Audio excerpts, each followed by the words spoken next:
বিশাল বড় এক রাজকীয় বেডরুম, চারিদিকে দামি আসবাবপত্র আর স্নিগ্ধ আলোর ছড়াছড়ি।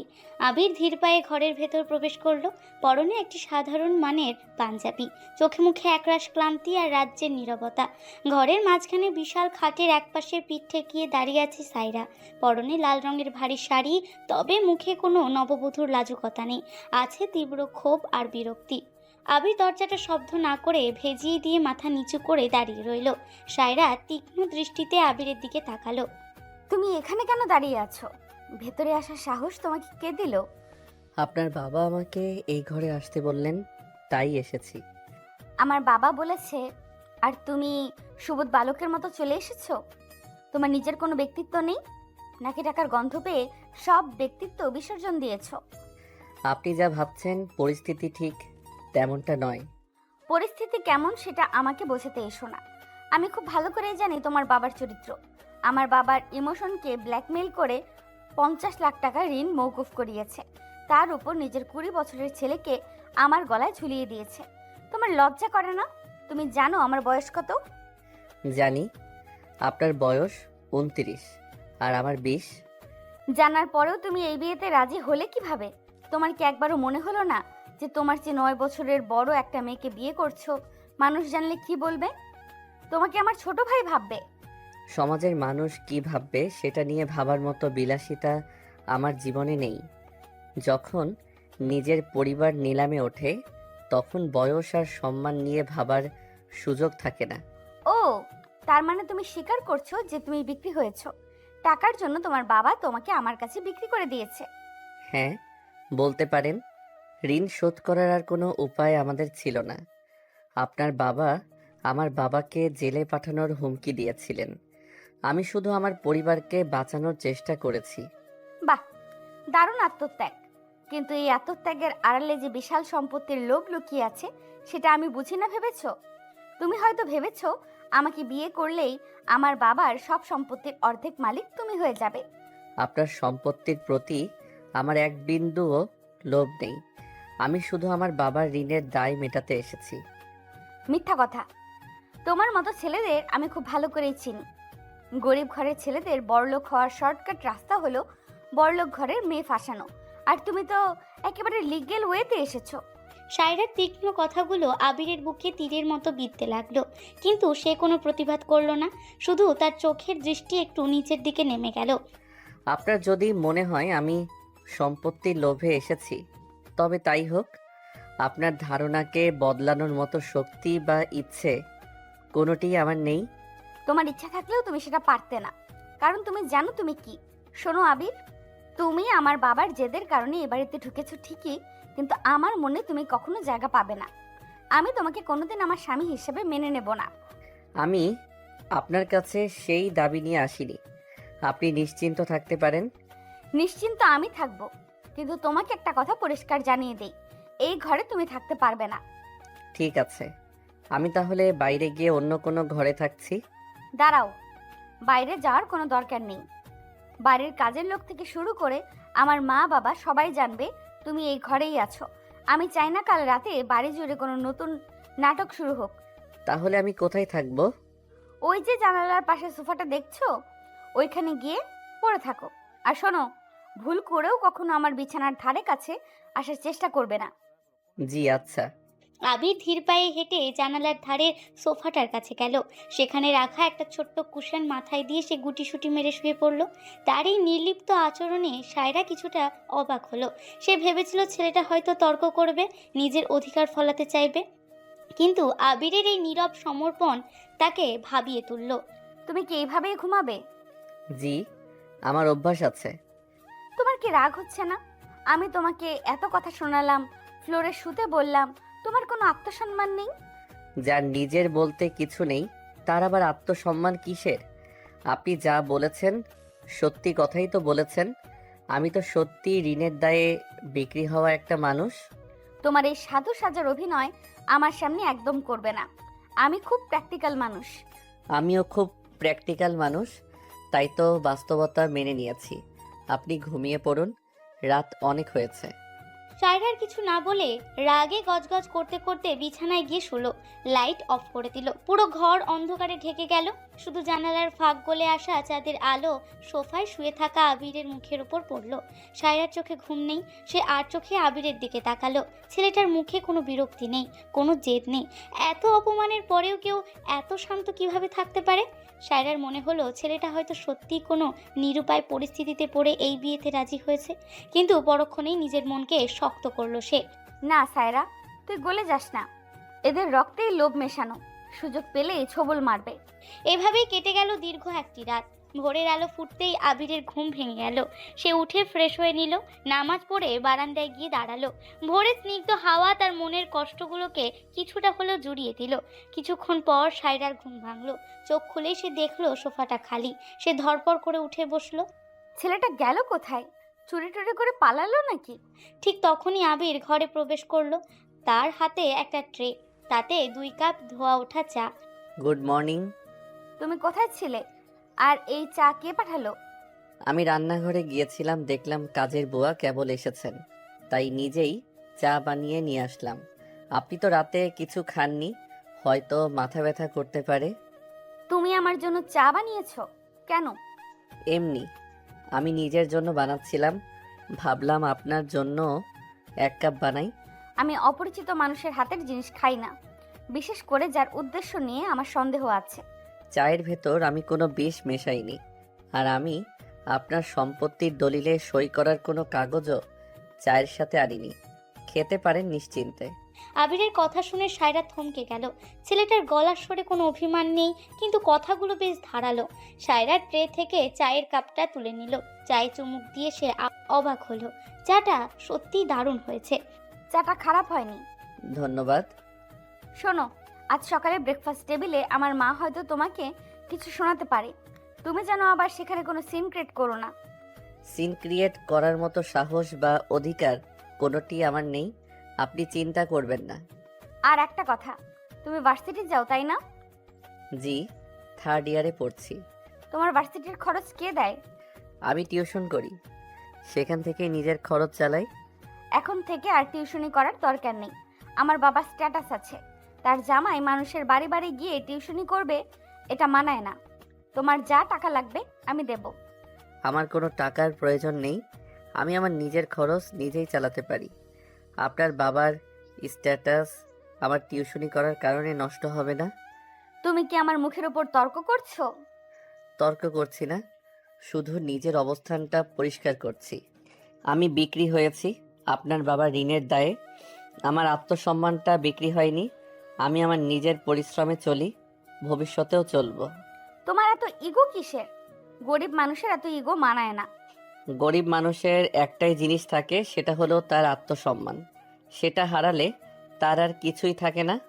আবিরের কথাগুলো সায়রার বুকে গিয়ে লাগলো। সে কিছুক্ষণের জন্য চুপ হয়ে গেল। ছেলেটার চোখ দুটো কি ভীষণ শান্ত, অথচ কত গভীর। সায়রা নিজেকে সামলে নিল। ঠিক আছে, তোমার যা ইচ্ছা করো, কিন্তু আমার ফ্যামিলির সামনে এমন কোনো কাজ করবে না যাতে আমার মাথা নিচু হয়। আমি চেষ্টা করব। তুমি এবার বাইরে যাও, আমি ফ্রেশ হব। আর শোনো, নিচে সবার সামনে আমাকে তুমি বলবে না। আমাদের সম্পর্কটা স্বাভাবিক, এটা প্রমাণ করতে হবে। আমি আপনাকে তুমি বলতে পারবো না, কেন? কারণ আমি আপনাকে সম্মান করি। আপনি আমার চেয়ে বয়সে বড়, জ্ঞানে বড়, অভিজ্ঞতায় বড়। আমি আপনাকে আপনি করেই বলবো। আর সবার সামনে যদি খুব সমস্যা হয় তাহলে আমি আপনাকে ম্যাম বলে ডাকবো। ম্যাম? তুমি তোমার স্ত্রীকে ম্যাম বলে ডাকবে? মানুষ হাসবে তো। মানুষ তো এমনিতে হাসবে। 20 বছরের ছেলের সাথে 29 বছরের মেয়ের বিয়ে দেখে মানুষ এমনিতেই হাসছে, নতুন করে একটা ডাক শুনে আর কি হাসবে? তোমার কথাগুলো বড্ড তেরা। যা সত্যি আমি শুধু সেটাই বলি। আমি বাইরে যাচ্ছি, আপনি ফ্রেশ হয়ে নিন ম্যাম। আবির চায়ের খালি কাপটা নিয়ে ধীর পায়ে ঘর থেকে বেরিয়ে গেল। সায়রা অবাক দৃষ্টিতে দরজার দিকে তাকিয়ে রইল।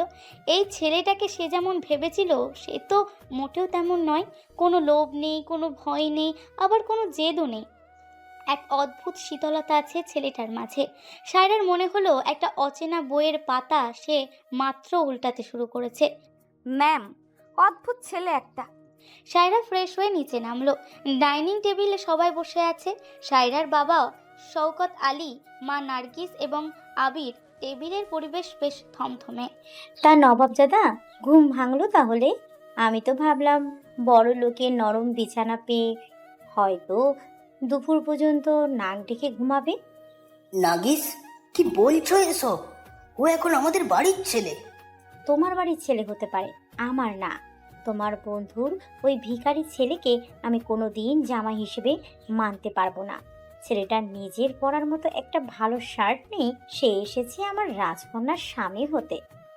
আন্টি, আমার পোশাক হয়তো দামি নয় কিন্তু পরিষ্কার। আর আপনি চিন্তা করবেন না, আমি এখানে আপনাদের রাজকন্যার স্বামী হওয়ার অধিকার ফলাতে আসিনি। আন্টি? তুমি আমাকে আন্টি বলছো? শাশুড়িকে মা বলতে শেখায়নি তোমার ফকিন্নি মা? মায়ের অপমান শুনে আবিরের হাত মুঠো হয়ে গেল। তার চোয়াল শক্ত হয়ে উঠল, কিন্তু সে নিজেকে চরমভাবে নিয়ন্ত্রণ করলো। সে জানে এখানে একটা কথা বাড়ালে তার বাবাকে আবার অপমানিত হতে হবে। আমার মা আমাকে শিখিয়েছে, যাকে মন থেকে সম্মান করা যায় তাকেই মা ডাকা উচিত। আপনি আমাকে মন থেকে মেনে নিতে পারেননি, তাই আমি আপনাকে আন্টি বলেই ডাকলাম। এতে আপনার সম্মান কমবে না। বেয়াদব ছেলে, মুখে মুখে তর্ক করো। শওকত, দেখো তোমার বন্ধুর ছেলের স্পর্ধা দেখো। মা প্লিজ, সকাল সকাল সিন ক্রিয়েট করো না, আমার অফিসে যাওয়ার তাড়া আছে। আমি সিন ক্রিয়েট করছি? তুই এই ছেলেটাকে নিয়ে সংসার করবি কিভাবে? ওর তো কোনো ক্লাস নেই। আমার সংসার আমি কিভাবে করব সেটা আমার ব্যাপার, তুমি দয়া করে চুপ করো। সায়রা আবিরের পাশে এসে বসলো। আবির নীরবে নিজের প্লেটে খাবার তুলে নিচ্ছিল। সায়রা আর চোখে দেখলো আবিরের হাতটা হালকা কাঁপছে। মায়ের অপমানে ছেলেটা কতটা কষ্ট পেয়েছে সেটা তার বুঝতে বাকি রইল না। আবির, আমাকে মাখনটা দাও তো। জি ম্যাম। ম্যাম? বউকে ম্যাম বলে ডাকছে। গরিবের ঘরের অশিক্ষিত ভূত। মা, আমি ওকে বলেছি ম্যাম ডাকতে, আমার অফিসের অভ্যাস, তাই বাসায় ওটা শুনতে ভালো লাগে। তোমার কোনো সমস্যা? সায়রার কথায় নার্গিস চুপ হয়ে গেল। আবির অবাক হয়ে সায়রার দিকে তাকালো। মেয়েটা এইমাত্র তাকে নিজের মায়ের অপমানের হাত থেকে বাঁচালো কেন? ধন্যবাদ। থ্যাঙ্কস দেওয়ার কিছু নেই, আমি শুধু ড্রামা পছন্দ করি না। নাস্তা শেষে আবির ভার্সিটি যাওয়ার জন্য রেডি হলো। তার কাঁধে একটা পুরনো ব্যাগ। শওকত আলী আবিরকে ডাকলেন। বাবা আবির, তুমি কি বাসে করে যাবে? আমার গাড়িটা নিয়ে যাও। না আঙ্কেল, আমার বাসে যাওয়ার অভ্যাস আছে, গাড়ি লাগবে না।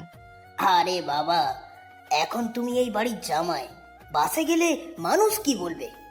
মানুষ তো কাল থেকেই অনেক কিছু বলছে আঙ্কেল, নতুন করে আর কি বলবে। আমি আসছি। আবির আর কোনো কথা না শুনে বাড়ি থেকে বেরিয়ে গেল। সায়রা দোতলার বারান্দা থেকে দেখলো ছেলেটা রৌদ্রের কড়া তাপ মাথায় নিয়ে হেঁটে মেন গেট দিয়ে বেরিয়ে যাচ্ছে। বিশাল সম্পত্তির মালিক হওয়ার কোনো অহংকার তার পদক্ষেপে নেই, আছে শুধু একটা নীরব প্রত্যাখ্যান। তুমি নিজেকে যতই গুটিয়ে রাখো না কেন আবির, আমি তোমার ওই নীরবতার দেওয়াল ভাঙবই। তুমি সত্যিই লোভী নাকি তোমার এই আত্মসম্মান বোধ পুরোটাই সত্যি, সেটা আমাকে দেখতে হবে। সায়রাও রেডি হয়ে অফিসের দিকে রওনা দিল। নতুন এক সম্পর্কের সূচনা হলো, যেখানে কোনো প্রেম নেই, আবেগ নেই, আছে শুধু এক অদ্ভুত নীরবতা আর অদৃশ্য এক মানসিক যুদ্ধ। সকালের রোদ বাড়ির বিশাল লনের সবুজ ঘাসের ওপর ছড়িয়ে পড়েছে। আবির কাঁধে পুরনো একটি ব্যাগ ঝুলিয়ে ধীর পায়ে মেন গেটের দিকে এগোচ্ছে। আজ তার ভার্সিটিতে থার্ড ইয়ারের একটা গুরুত্বপূর্ণ প্রেজেন্টেশন আছে। গেটের কাছাকাছি পৌঁছাতেই একটা দামি স্পোর্টস কার এসে তার পথ আটকে দাঁড়ালো। গাড়ি থেকে নামলো রায়হান, সায়রার ফুফাতো ভাই। চোখে দামি রোদ চশমা, ঠোঁটে তার ছেলের হাসি। আরে এইটা কে? আমাদের নতুন দুলাভাই নাকি? বাহ বাহ, তা দুলাভাই সকালে কি হাঁটতে বেরিয়েছেন নাকি বাপের ধার করা টাকা শোধ করতে ভিক্ষায় বেরিয়েছেন? পথ ছাড়ুন, আমার ভার্সিটিতে যাওয়ার তাড়া আছে। তারা তো থাকবেই, হঠাৎ করে বড় লোকের বাড়িতে এন্ট্রি পেয়েছো, এখন তো ভার্সিটিতে গিয়ে বন্ধুদের কাছে ফুটানি মারতে হবে। তা শার্টটা তো দেখছি সেই মানদাতা আমলের। আমার কয়েকটা পুরনো শার্ট আছে, দেবো নাকি? সাইজে হয়তো একটু বড় হবে, কিন্তু তোমার এই ফকেন্নি মার্কা শার্টের চেয়ে অনেক ভালো। আবির রায়হানের চোখের দিকে শান্ত দৃষ্টিতে তাকালো। তার চোখে কোনো রাগ নেই, তবে আত্মসম্মানে আঘাত লাগার একটা সূক্ষ্ম ছায়া সেখানে স্পষ্ট। ঠিক তখনই বারান্দা থেকে নার্গিস বেগম, সায়রার মা, নিচে নেমে আসলেন। রায়হান, তুই কার সাথে কথা বলছিস? ওকে তো আমি বাড়ির দারোয়ানের চেয়েও নিচু মনে করি। ওর সাথে কথা বলে নিজের লেভেলে নামাচ্ছিস কেন বাবা? মামি, আমি তো জাস্ট দুলাভাইয়ের স্ট্যাটাসটা চেক করছিলাম। সায়রা আপুর মতো একটা মেয়ে আর তার বর কিনা বাসে ঝুলে ভার্সিটিতে যায়। মানুষ দেখলে তো আপুর প্রেস্টিজ পাংচার হয়ে যাবে। ওর আবার প্রেস্টিজ? শওকত সাহেবের ঘাড়ের উপর চেপে বসেছে বাপ বেটা মিলে। শোনো আবির, তুমি যদি ভেবে থাকো আমার মেয়ের ঘাড়ে বসে নবাবি করবে, তবে সেই গুড়ে বালি। আমি বেঁচে থাকতে তোমাকে এই বাড়ির জামাইয়ের অধিকার কেউ দিতে পারবে না। আন্টি, সম্মান জিনিসটা কেউ কাউকে জোর করে দিতে পারে না। আর আমি আপনার মেয়ের ঘাড়ে বসে নবাবি করতে আসিনি। আমার যেটুকু সামর্থ্য আছে আমি তা নিয়েই বাঁচতে চাই। আপনাদের দয়া বা করুণা আমার দরকার নেই। জ্ঞান দিস না ফকিন্নি, তোর বাপের তো কোনো স্ট্যাটাসই নাই। তুই আসছিস বড় বড় কথা বলতে। তোর বাপ তো আমার মামার পা চেটে টাকা নিছে, আর তুই আসছিস সেখানে সততা দেখাতে। বাপ তুলে কথা বলায় আবিরের চোয়াল শক্ত হয়ে উঠল। হাতের মুঠো শক্ত করে সে নিজেকে আটকাতে চাইলো। এমন সময় সায়রা সিঁড়ি দিয়ে নামতে নামতে দৃশ্যটা দেখলো। সায়রা দ্রুত পায়ে এগিয়ে এলো। এখানে কি হচ্ছে? আরে আপু, গুড মর্নিং। আমি তো জাস্ট দুলাভাইয়ের সাথে একটু ফান করছিলাম। উনি তো দেখছি সে লেভেলের ইগোনে ঘরে। রায়হান, তুমি কখন এসেছো? আর আবির, তুমি এখনো দাঁড়িয়ে আছো কেন? তোমার না ক্লাস আছে? জি ম্যাম, আমি যাচ্ছিলাম। ওনারা পথ আটকে কথা বলছিলেন বলে দাঁড়িয়েছি। ম্যাম? তুই নিজের স্বামীকে দিয়ে ম্যাম ডাকার সায়রা? এটা কি ধরনের অভদ্রতা? মা, আমার যা ভালো লাগে আমি তাই করি। আর রায়হান, তুমি আমার বাড়িতে এসে যাকে তাকে অপমান করার অধিকার রাখো না। আবির যেমনই হোক, লিগেলি সে এখন আমার স্বামী। তাকে অপমান করার মানে আমার বাবাকে অপমান করা। তুমি ভেতরে এসো। সায়রা আবিরের দিকে এক নজর তাকালো। আবিরের শান্ত চোখ দুটোতে একরাশ অপমান আর কষ্ট জমাট বেঁধে আছে, কিন্তু সে এক ফোঁটা বুঝতে দিচ্ছে না। সায়রার বুকের ভেতরটা কেন যেন একটু কেঁপে উঠল। ছেলেটা তো কোনো প্রতিবাদ করলো না, কেন এত নীরব? আবির আর কোনো কথা না বলে গেট দিয়ে বেরিয়ে গেল। সায়রা দীর্ঘশ্বাস ফেলে ভেতরে চলে গেল। ভার্সিটির বিশাল ক্যাম্পাসে পা রাখতেই আবিরের মনটা কিছুটা শান্ত হলো। তার বন্ধু ফাহিম দূর থেকে তাকে দেখে দৌড়ে এলো। কিরে দোস্ত, তুই নাকি বিয়ে করছিস? তাও আবার তোর সে 9 বছরের বড় একটা মেয়েকে। আমার তো বিশ্বাসই হচ্ছে না, তুই আমাকে জানালিও না। জানানোর মতো পরিস্থিতি ছিল না রে ফাহিম। জীবন মাঝে মাঝে এমন কিছু বাঁক নেয় যেখানে নিজের কোনো কন্ট্রোল থাকে না। তার মানে তুই রাজি ছিলি না? আঙ্কেল জোর করেছে? আব্বুর মাথার উপর 50 লাখ টাকার ঋণ ছিল। শওকত আঙ্কেল আব্বুকে পুলিশে দিতে চেয়েছিলেন। আমি ছাড়া আব্বুকে বাঁচানোর আর কোনো পথ ছিল না। ভাই, তুই নিজের লাইফটা এভাবে স্যাক্রিফাইস করে দিলি? তুই তো জানিস বড় লোকের মেয়েরা কেমন ইগো নিয়ে ঘুরে। তোর মতো সেন্সিটিভ একটা ছেলে সেখানে টিকতে পারবি? টিকতে আমাকে হবেই। আমি তো আর ভালোবেসে বিয়ে করিনি। আমি শুধু একটা ডিল সাইন করেছি। আমার আত্মসম্মান নিয়ে বেঁচে থাকাটাই এখন আমার একমাত্র লক্ষ্য। দুজনে কথা বলছিল, এমন সময় তাদের জুনিয়র স্বামীরা দৌড়ে এলো। স্বামীরা চোখে মুখে চরম উৎকণ্ঠা। আবির ভাইয়া, আপনি একটু এদিকে আসবেন, খুব জরুরি দরকার আছে। কি হয়েছে সামিরা? তুমি এত হাঁপাচ্ছ কেন? ভাইয়া, সুমাইয়া আপুর একটা বড় বিপদ হয়েছে, আপনি তাড়াতাড়ি চলুন। সুমাইয়া আবিরের মামাতো বোন। সে একই ভার্সিটিতে ফার্স্ট ইয়ারে পড়ে। সুমাইয়ার বিপদের কথা শুনে আবির অস্থির হয়ে উঠল। সে ফাহিমকে পরে কথা বলবে বলে স্বামীরার সাথে ক্যাম্পাসের একটু নিরিবিলি জায়গায় একটা বেঞ্চে গিয়ে বসলো। সামিরা, এবার খুলে বলো তো সুমাইয়ার কি হয়েছে? ভাইয়া, নওশাদ নামের ওই গুন্ডা ছেলেটা সুমাইয়া আপুকে অনেকদিন ধরে ডিস্টার্ব করছে। আপু ভয়ে কাউকে বলেনি। আজকে সকালে নওশাদ আপুকে হুমকি দিয়েছে যে আপু যদি ওর সাথে রিলেশনে না চাই, তবে সে আপুর কিছু এডিটেড ছবি ইন্টারনেটে ছেড়ে দেবে। আপু তো ভয়ে ওয়াশরুমে বসে কাঁদছে। কি এত বড় সাহস? সুমাইয়া আমাকে আগে কেন জানায়নি? চলো ওকে আমার কাছে নিয়ে এসো। আমি দেখছি নওশাদকে কি করা যায়। স্বামীরা আর আবির খুব কাছাকাছি বসে সিরিয়াসলি কথা বলছিল। আবির সান্ত্বনা দেওয়ার জন্য স্বামীরার কাঁধে হালকা হাত রেখে বোঝানোর চেষ্টা করছিল। ঠিক এই দৃশ্যটাই দূর থেকে দেখছিল জেরিন। জেরিন সায়রার চাচাতো বোন, যে এই ভার্সিটিতেই পড়ে। জেরিন বাঁকা হেসে নিজের ফোন বের করে আবির আর স্বামীরার একটা ভিডিও এবং কয়েকটা ছবি তুলে নিল। ছবিগুলো এমন অ্যাঙ্গেলে তোলা যে মনে হচ্ছে তারা গভীর প্রেমে মগ্ন। বাহ, দারুণ মশলা পেয়ে গেলাম। সায়রাপুর এত অহংকার না, এবার দেখ তোর বরের আসল চরিত্র। সায়রা তার বিলাসবহুল অফিসের চেম্বারে বসে ল্যাপটপে কাজ করছিল। তার ম্যানেজার ইকবাল একটা ফাইল নিয়ে রুমে ঢুকলো। ম্যাম, এই ফাইলটাতে আপনার সিগনেচার লাগবে। ইকবাল, তুমি এই ফাইলটা লিগ্যাল টিমের কাছে চেক করিয়েছো? জি ম্যাম, সব ঠিক আছে। সায়রা যখন ফাইলে সাইন করছে তখন তার ফোনে হোয়াটসঅ্যাপের নোটিফিকেশন বেজে উঠল। সায়রা ফোনটা হাতে নিয়ে দেখলো জেরিনের মেসেজটা ওপেন করতেই তার চোখ আটকে গেল। আবির একটা সুন্দরী মেয়ের সাথে বসে আছে, মেয়ের কাঁধে হাত রেখে হাসি মুখে কথা বলছে। নিচে জেরিনের টেক্সট, আপু তোর ওই ইনোসেন্ট বর তো ভার্সিটিতে রোমিও হয়ে ঘুরছে, তুই এখানে কাজ করছিস আর সে নতুন বউ রেখে ক্যাম্পাসে প্রেমলীলা চালাচ্ছে। সায়রার মাথায় রক্ত উঠে গেল। সে আবিরকে ভালোবাসে না ঠিকই, কিন্তু আবির তার স্বামী অন্য মেয়ের সাথে বসে প্রেম করবে আর সে চুপ করে দেখবে। সায়রার ইগোতে প্রচণ্ড আঘাত লাগলো। তার বুকের ভেতর একটা অজানা তীব্র ঈর্ষা মোচড় দিয়ে উঠল। ইকবাল, আমার গাড়ি বের করতে বলো এক্ষুনি। ম্যাম, কিন্তু আপনার তো 10 মিনিট পর একটা মিটিং আছে। ক্যান্সেল করো মিটিং, আমি এক্ষুনি ভার্সিটিতে যাব। সায়রা হনহন করে অফিস থেকে বেরিয়ে গেল। রাগে তার সারা শরীর কাঁপছে। সে নিজেকে বোঝানোর চেষ্টা করলো যে সে শুধু তার সম্মানের জন্য রেগেছে, কিন্তু ভেতরে ভেতরে একটা অদ্ভুত কষ্ট তাকে কুড়ে কুড়ে খাচ্ছিল। আবির তখন স্বামীরার সাথে কথা বলে সুমাইয়াকে খোঁজার জন্য উঠছিল। হঠাৎ ভার্সিটির গেটের সামনে বিকট শব্দে একটা গাড়ি এসে থামলো। গাড়ির দরজা খুলে সায়রা বের হলো। চোখে রোদ চশমা, পরনে ফর্মাল অফিস স্যুট। তাকে দেখে ভার্সিটির অনেক ছেলে মেয়ে থমকে দাঁড়ালো। সায়রা হনহন করে আবিরের দিকে এগিয়ে গেল। আবির সায়রাকে দেখে অবাক হয়ে থমকে দাঁড়ালো। ম্যাম, আপনি এখানে? কেন? আমি এখানে আসতে পারি না? তোমার প্রাইভেসি নষ্ট করে দিলাম নাকি? প্রাইভেসি? আমি তো কিছুই বুঝতে পারছি না। আপনার মিটিং ছিল না? হ্যাঁ ছিল, কিন্তু আমি তো জানতাম না আমার স্বামী ভার্সিটিতে এসে ক্লাস করার বদলে সুন্দরী মেয়েদের নিয়ে বেঞ্চে বসে প্রেম করে। সায়রার কথা শুনে আবির চমকে উঠল। স্বামীরা ভয়ে 2 পা পিছিয়ে গেল। ছাত্রছাত্রীরা ফিসফিস করতে শুরু করলো।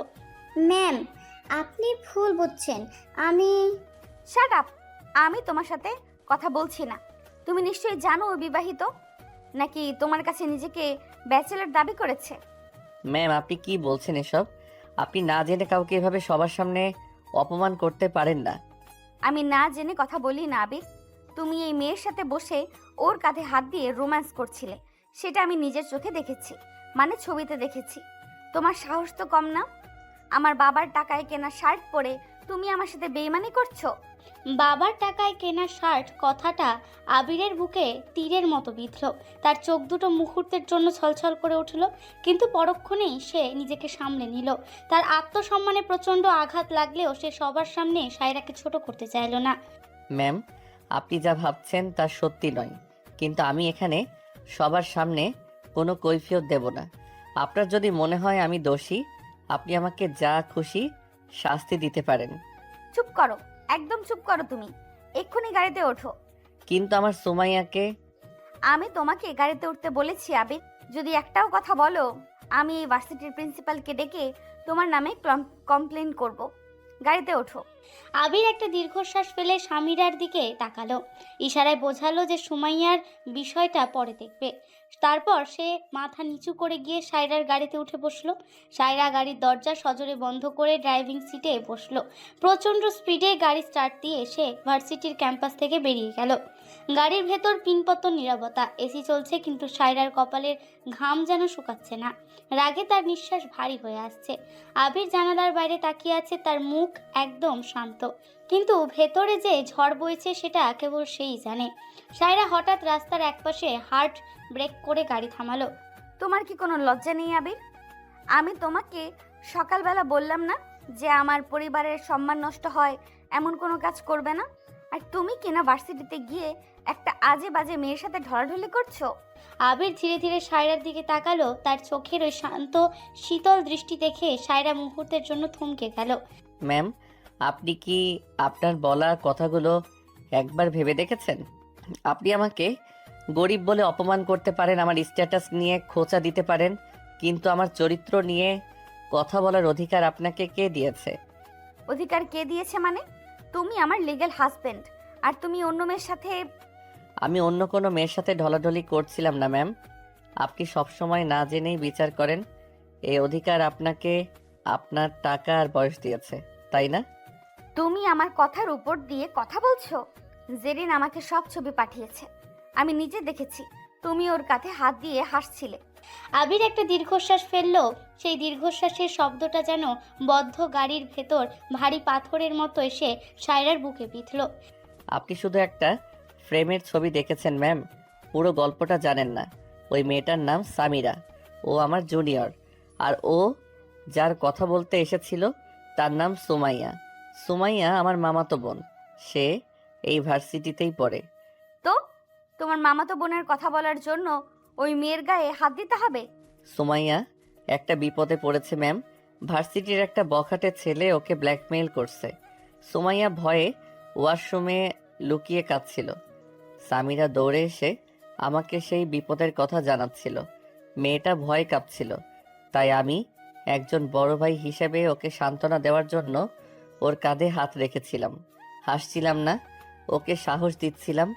আপনি জেরিনাপুর পাঠানো ছবি দেখেছেন, কিন্তু সামিরার চোখের জলটা কি আপনার চোখে পড়েছে?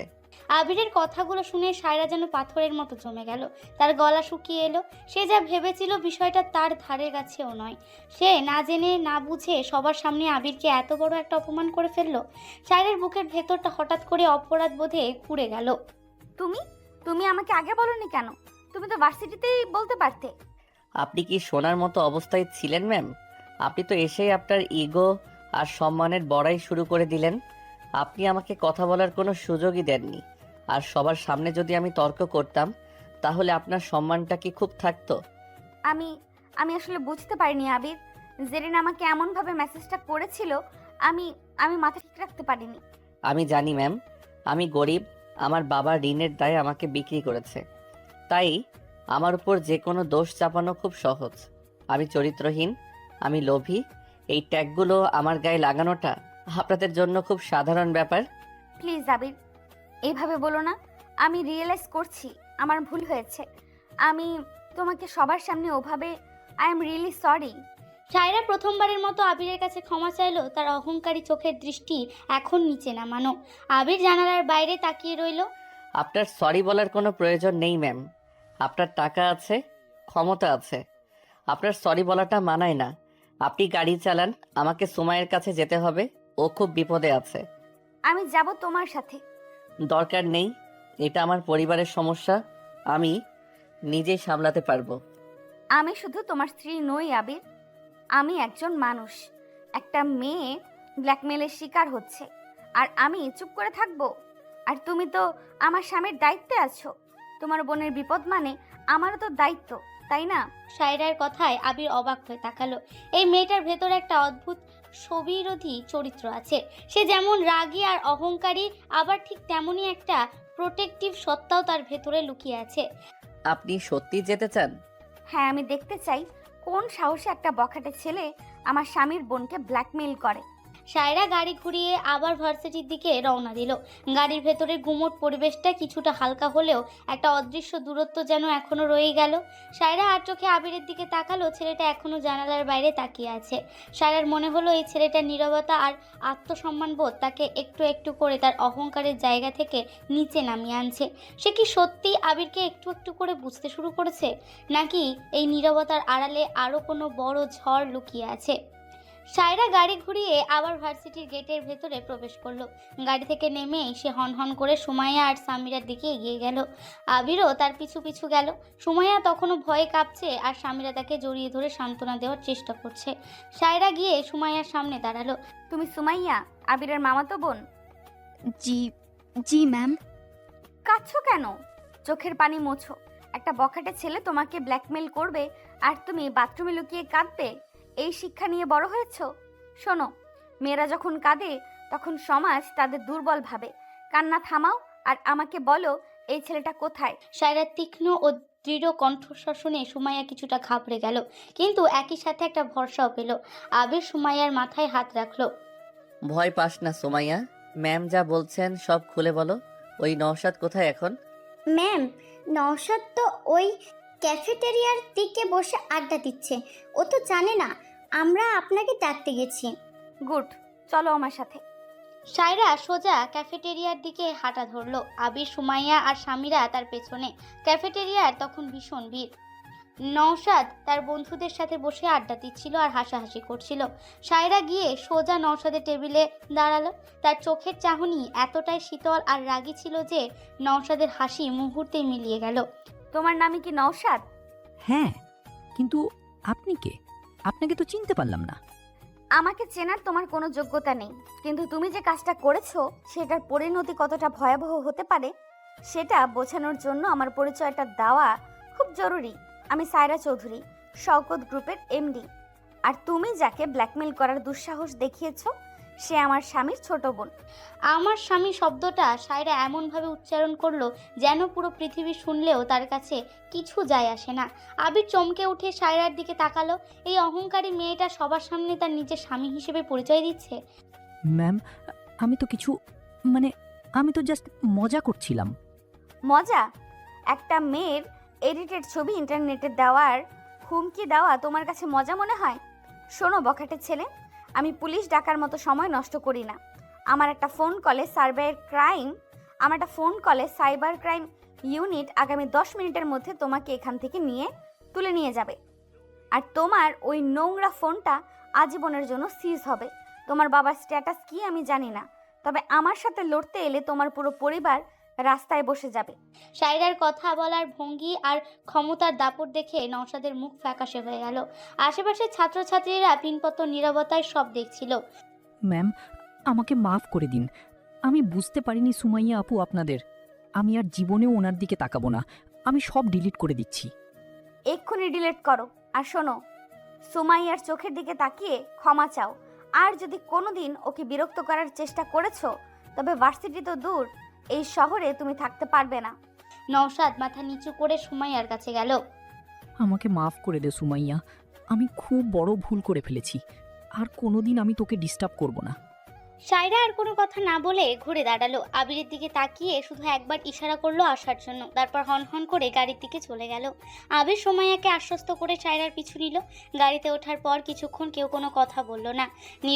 নীরবতা ভেঙে সায়রাই প্রথম কথা বলল। তুমি ভার্সিটিতে ক্লাস করবে না? না, আজকের মতো আমার ক্লাস শেষ। ঠিক আছে, আমি তোমাকে বাসায় নামিয়ে দিয়ে অফিসে যাচ্ছি। আর শোনো, তোমার বোনকে বলে দিও ভয় পেতে না। আমার পরিবারের কারো দিকে চোখ তুলে তাকানোর সাহস এই শহরের কারো নেই। পরিবারের কেউ? আপনি তো আমাকে পরিবারের কেউ মনে করেন না। আমি তো শুধু একটা চুক্তি। তাহলে আমাকে সবার সামনে স্বামী বলে পরিচয় দিলেন কেন? সায়রা গাড়ি চালাতে চালাতে একটা দীর্ঘশ্বাস ফেললো। তার চোখের সামনে আবিরের সেই নীরব অভিমানী মুখটা ভাসছিল। আমি ড্রামা পছন্দ করি না আবির। তুমি আমার লিগ্যাল হাজবেন্ড, এটা তো একটা ফ্যাক্ট। আর আমার স্বামীর বোনকে কেউ অপমান করবে সেটা আমার ইগোতে লাগে, এর বাইরে কিছু ভেবো না। আমি কিছুই ভাবি না ম্যাম। তবে আজ আপনি যা করলেন সেটার জন্য আমি আপনার কাছে চিরকৃতজ্ঞ থাকব। আপনি বাইরে থেকে যতই কঠিন হন না কেন, আপনার ভেতরটা অনেক সুন্দর। আবিরের কথা শুনে সায়রার বুকের ভেতরটা অদ্ভুতভাবে কেঁপে উঠল। কেউ কখনো তাকে এভাবে বলেনি। সবাই তার টাকা আর মেজাজ দেখে ভয় পায়, কিন্তু এই ছেলেটা তার ভেতরের রূপটা দেখতে পেল কিভাবে? সায়রা আর কোনো কথা না বলে গাড়ি চালাতে লাগলো। পরের দিন সকাল, সায়রা অফিসে তার চেম্বারে বসে গুরুত্বপূর্ণ একটা মিটিংয়ে প্রস্তুতি নিচ্ছিল। এমন সময় ম্যানেজার ইকবাল রুমে প্রবেশ করলো। ম্যাম, একজন বয়স্ক লোক আপনার সাথে দেখা করতে চাইছেন। তিনি বলছেন তিনি আপনার শ্বশুর, মানে আবির স্যারের বাবা। আবিরের বাবা জালালউদ্দিন? উনি এখানে কেন? আচ্ছা, পাঠিয়ে দাও। কিছুক্ষণ পর জালালউদ্দিন ধীর পায়ে রুমে ঢুকলো। তার চোখে মুখে এক চতুরতার ছাপ। সায়রা তাকে দেখে সৌজন্যমূলক একটা হাসি দেওয়ার চেষ্টা করলো। বসুন আঙ্কেল, কি ব্যাপার? হঠাৎ অফিসে? বাড়িতে গেলে তো পারতেন। না মা, আসলে কথাগুলো বাড়িতে বলা সম্ভব না। শওকত সাহেবের সামনে আমি তো আর মুখ ফুটে কিছু বলতে পারি না। চাইতে পারি না মানে? আপনি কি চাইছেন? মা, আবির তো তোমার স্বামী। তোমরা তো স্বামী স্ত্রী হিসেবে সুখে শান্তিতে আছো। আমি আর তোমার শাশুড়ি খুব কষ্টে আছি। আবিরের বড় ভাই তাম্বির একটা ব্যবসা শুরু করতে চাইছে, কিন্তু আমাদের কাছে কোনো পুঁজি নেই। আবিরই আমাকে বলল তোমার কাছে আসতে। ও তো লজ্জায় তোমার কাছে চাইতে পারে না। আবির আমাকে বলল তোমার কাছে আসতে। কথাটা শুনে সায়রার মাথার উপর যেন আকাশ ভেঙে পড়ল। তার চোখের সামনে গতকালে সেই নীরব আত্মসম্মানবোধ সম্পন্ন ছেলেটার মুখটা ভেসে উঠল। সে কি এতটাই বোকা যে ওই ছেলেটার অভিনয়ে গলে যাচ্ছিল? আবির আপনাকে পাঠিয়েছে আমার কাছে টাকা চাইতে? হ্যাঁ মা, ও তো এখন ওই বাড়ির জামাই, ওর তো একটা অধিকার আছে, তাই না? আর তানভীর তো ওরই বড় ভাই। তুই যদি 10 লাখ টাকা দিতে তাহলে আমাদের খুব উপকার হতো। সায়রার বুকের ভেতর প্রচন্ড রাগ আর ঘৃণার জন্ম হলো। তার মনে হলো আবির তাকে খুব সূক্ষ্মভাবে বোকা বানিয়েছে। ছেলেটা মুখে আত্মসম্মানের বড় বড় কথা বলে আর পেছনে বাবাকে দিয়ে ভিখারির মতো টাকা চায়। সায়রা দাঁতে দাঁত চেপে ড্রয়ার থেকে একটা চেক বই বের করলো। আবির পাঠিয়েছে তাই না? ঠিক আছে, আমি 10 লাখ টাকার চেক দিচ্ছি, কিন্তু আঙ্কেল একটা কথা মনে রাখবেন, এই 10 লাখ টাকার পর আমার আর আবিরের মধ্যে স্বামী স্ত্রীর সম্পর্ক শুধু একটা কাগজের চুক্তিতেই সীমাবদ্ধ থাকবে। বেঁচে থাকো মা, আমি জানতাম তুমি ফিরবে না। সায়রা 10 লাখ টাকার একটা চেক সই করে জালালউদ্দিনকে দিকে ছুঁড়ে মারলো। জালালউদ্দিন চেকটা নিয়ে খুশি মনে চলে গেলেন। সায়রা চেয়ারে হেলান দিয়ে চোখ বন্ধ করলো। তার চোখে পানি জমতে শুরু করেছে। কেন তার এত কষ্ট হচ্ছে? একটা গরিব ছেলে টাকার লোভ দেখিয়েছে, এতে কষ্ট পাওয়ার কি আছে? সে তো জানতো এরা এমন, কিন্তু আবিরকে সে কেন বিশ্বাস করতে শুরু করেছিল? সন্ধ্যা ঘনিয়ে এসেছে, বাইরের আকাশটা মেঘলা, যে কোনো সময় মুষলধারে বৃষ্টি নামবে। আবির নিজের ঘরে বসে একটা খাতার উপর ঝুঁকে টিউশনির নোট তৈরি করছিল। হঠাৎ ঘরের দরজাটা সজোরে খুলে গেল। সায়রা ঝড়ের বেগে ঘরে ঢুকলো। তার চোখ মুখ লাল, রাগের পুরো শরীর কাঁপছে। আবির অবাক হয়ে উঠে দাঁড়ালো। ম্যাম, কি হয়েছে? আপনি এত রেগে আছেন কেন? সায়রা কোনো কথা না বলে নিজের পার্স থেকে একটা কাগজের টুকরো বের করে আবিরের মুখের উপর ছুঁড়ে মারলো। কাগজটা নিজে পড়তেই আবির দেখলো সেটা একটা ব্যাংক চেকের ফটোকপি। 10 লাখ টাকার চেক, সায়রা চৌধুরীর সই করা, আর প্রাপকের নাম জালালউদ্দিন। আবিরের বুকের ভেতরটা ছ্যাদ করে উঠল। এই নাও তোমার দাম। 50 লাখ টাকায় তোমার ঋণ শোধ হয়েছিল, আর আজ 10 লাখ টাকায় তোমার আত্মসম্মানটা আমি কিনে নিলাম। ম্যাম, এটা কি? আব্বু আপনার কাছে টাকা নিয়েছে? বাহ, দারুণ অভিনয়, অস্কার পাওয়া উচিত তোমার। তুমি তো ম্যাম ম্যাম করে আমার পেছনে ঘুরে খুব আত্মসম্মান দেখাচ্ছিলে, আর পেছনে নিজের বাবাকে অফিসে পাঠিয়ে 10 লাখ টাকা ভিক্ষা চাইলে। বিশ্বাস করুন ম্যাম, আমি কিচ্ছু জানি না। আমি কেন টাকা চাইতে যাব? চুপ করো প্রতারক, তোমার বাবা নিজের মুখে বলেছে তুমি তাকে পাঠিয়েছো। তুমি তো লজ্জাই চাইতে পারো না, তাই বাবাকে পাঠালে। তুমি ভেবেছো আমি বুঝতে পারবো না? আমি কাল তোমার বোনের বিপদে তোমার পাশে দাঁড়িয়েছিলাম, আর তুমি সেই ইমোশনটাকে ব্যবহার করে আজ আমার কাছ থেকে টাকা খসানোর প্ল্যান করলে।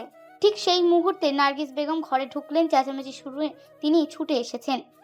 কি হয়েছে সায়রা, তুই এত চিৎকার করছিস কেন? মা দেখো, তোমার ওই নিরীহ জামাইয়ের কাজ।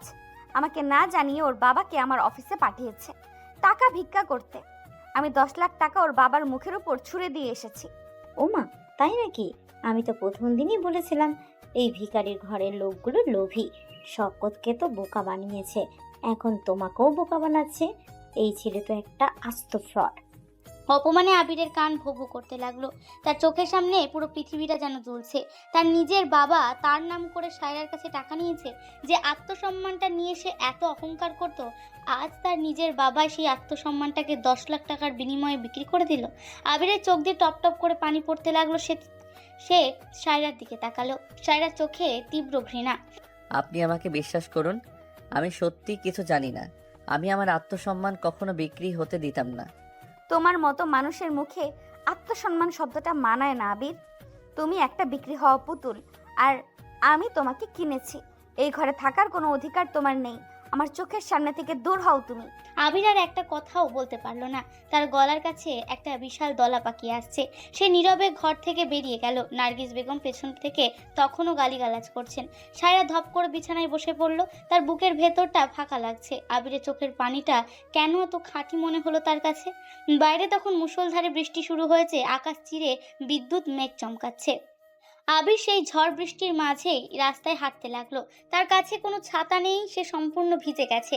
বৃষ্টির জলের সাথে তার চোখের জল মিশে একাকার হয়ে যাচ্ছে। তার বুকের ভেতর এক তীব্র যন্ত্রণা। সে হাঁটতে হাঁটতে সোজা চলে এলো তার বাবার বাড়িতে। একটা পুরনো জরাজীর্ণ বাড়ি। দরজা ধাক্কাতেই তার মা রহিমা বেগম দরজা খুললেন। আবির, তুই এই বৃষ্টির মধ্যে? তুই তো পুরো ভিজে গেছিস বাপ, কি হয়েছে তোর? আবির মায়ের কোনো কথার উত্তর না দিয়ে সোজা ঘরের ভেতর ঢুকলো। জালালউদ্দিন তখন আরাম করে সোফায় বসে চা খাচ্ছিলেন আর তানভীরের সাথে ব্যবসার গল্প করছিলেন। আবিরকে এই অবস্থায় দেখে তারা অবাক হয়ে গেলেন। কিরে আবির, তুই হঠাৎ এই সময়ে? সায়রা কিছু বলছে নাকি? কেন করলেন আপনি এমনটা? কেন? আবিরের চিৎকার শুনে জালালউদ্দিন আর তানভীর চমকে উঠলেন। রহিমা বেগম ছুটে এলেন। কি হয়েছে বাবা? তুই বাবার উপর এভাবে চিৎকার করছিস কেন? মা, তুমি জানো এই লোকটা আজ কি করেছে? উনি আজ সাইরার অফিসে গিয়ে আমার নাম করে 10 লাখ টাকা ভিক্ষা করে এনেছেন। ভাইয়ার ব্যবসার জন্য আমার সম্মানটাকে উনি সবার সামনে নিলামে তুলে দিয়েছেন। মুখ সামলে কথা বল আবির। তুই কার সামনে দাঁড়িয়ে কথা বলছিস ভুলে যাস না। আমি তোর বাবা, আমি তোকে জন্ম দিয়েছি। জন্ম দিয়েছেন বলে কি আপনি আমাকে বিক্রি করে দেবেন? আপনার ঋণের দায়ে আমি নিজের জীবনটা একটা বয়স্ক মেয়ের হাতে তুলে দিয়েছি। আমি একটাবারও উফ করিনি। আমি ভেবেছিলাম আপনি হয়তো একটু হলেও আমাকে ভালোবাসেন, কিন্তু আজ আপনি প্রমাণ করে দিলেন আমি আপনার কাছে শুধু একটা ব্যবসার পুঁজি। এই ফাজিল, বাপের মুখের উপর তর্ক করছিস? বড় লোকের বাড়িতে বিয়ে করে তোর তো দেখি পাখা গজিয়েছে। আমরা টাকা এনেছি তো কি হয়েছে? তুই ওই বাড়ির জামাই, তোর টাকা তো আমাদেরই টাকা। আমার টাকা? আমি ওই বাড়ির কেউ না ভাইয়া, আমি শুধু একটা দাস। সাইরা আমাকে আজ কুকুরের মতো অপমান করেছে, বলেছে 10 লাখ টাকায় সে আমার আত্মসম্মান কিনে নিয়েছে। আপনারা আমাকে ওদের সামনে উলঙ্গ করে দিয়েছেন। আবির হাউমাউ করে কেঁদে উঠল। সে মেঝেতে বসে পড়ল, তার 2 হাতে মুখ ঢাকা। তুই এত ইমোশনাল হচ্ছিস কেন আবির? তুই আমার ছেলে, তোর দায়িত্ব আমাদের দেখাশোনা করা। তুই আমার ছেলে, তোর দায়িত্ব আমাদের দেখাশোনা করা। সায়রা বড়লোকের মেয়ে, ওর 10 লাখ টাকায় কিছু যায় আসে না। তুই 2 দিন রাগ ভাঙালেই সব ঠিক হয়ে যাবে। রাগ ভাঙাবো? আপনারা ভেবেছেন আমি আবার ওই নরকে ফিরে যাব? তোকে ফিরে যেতেই হবে।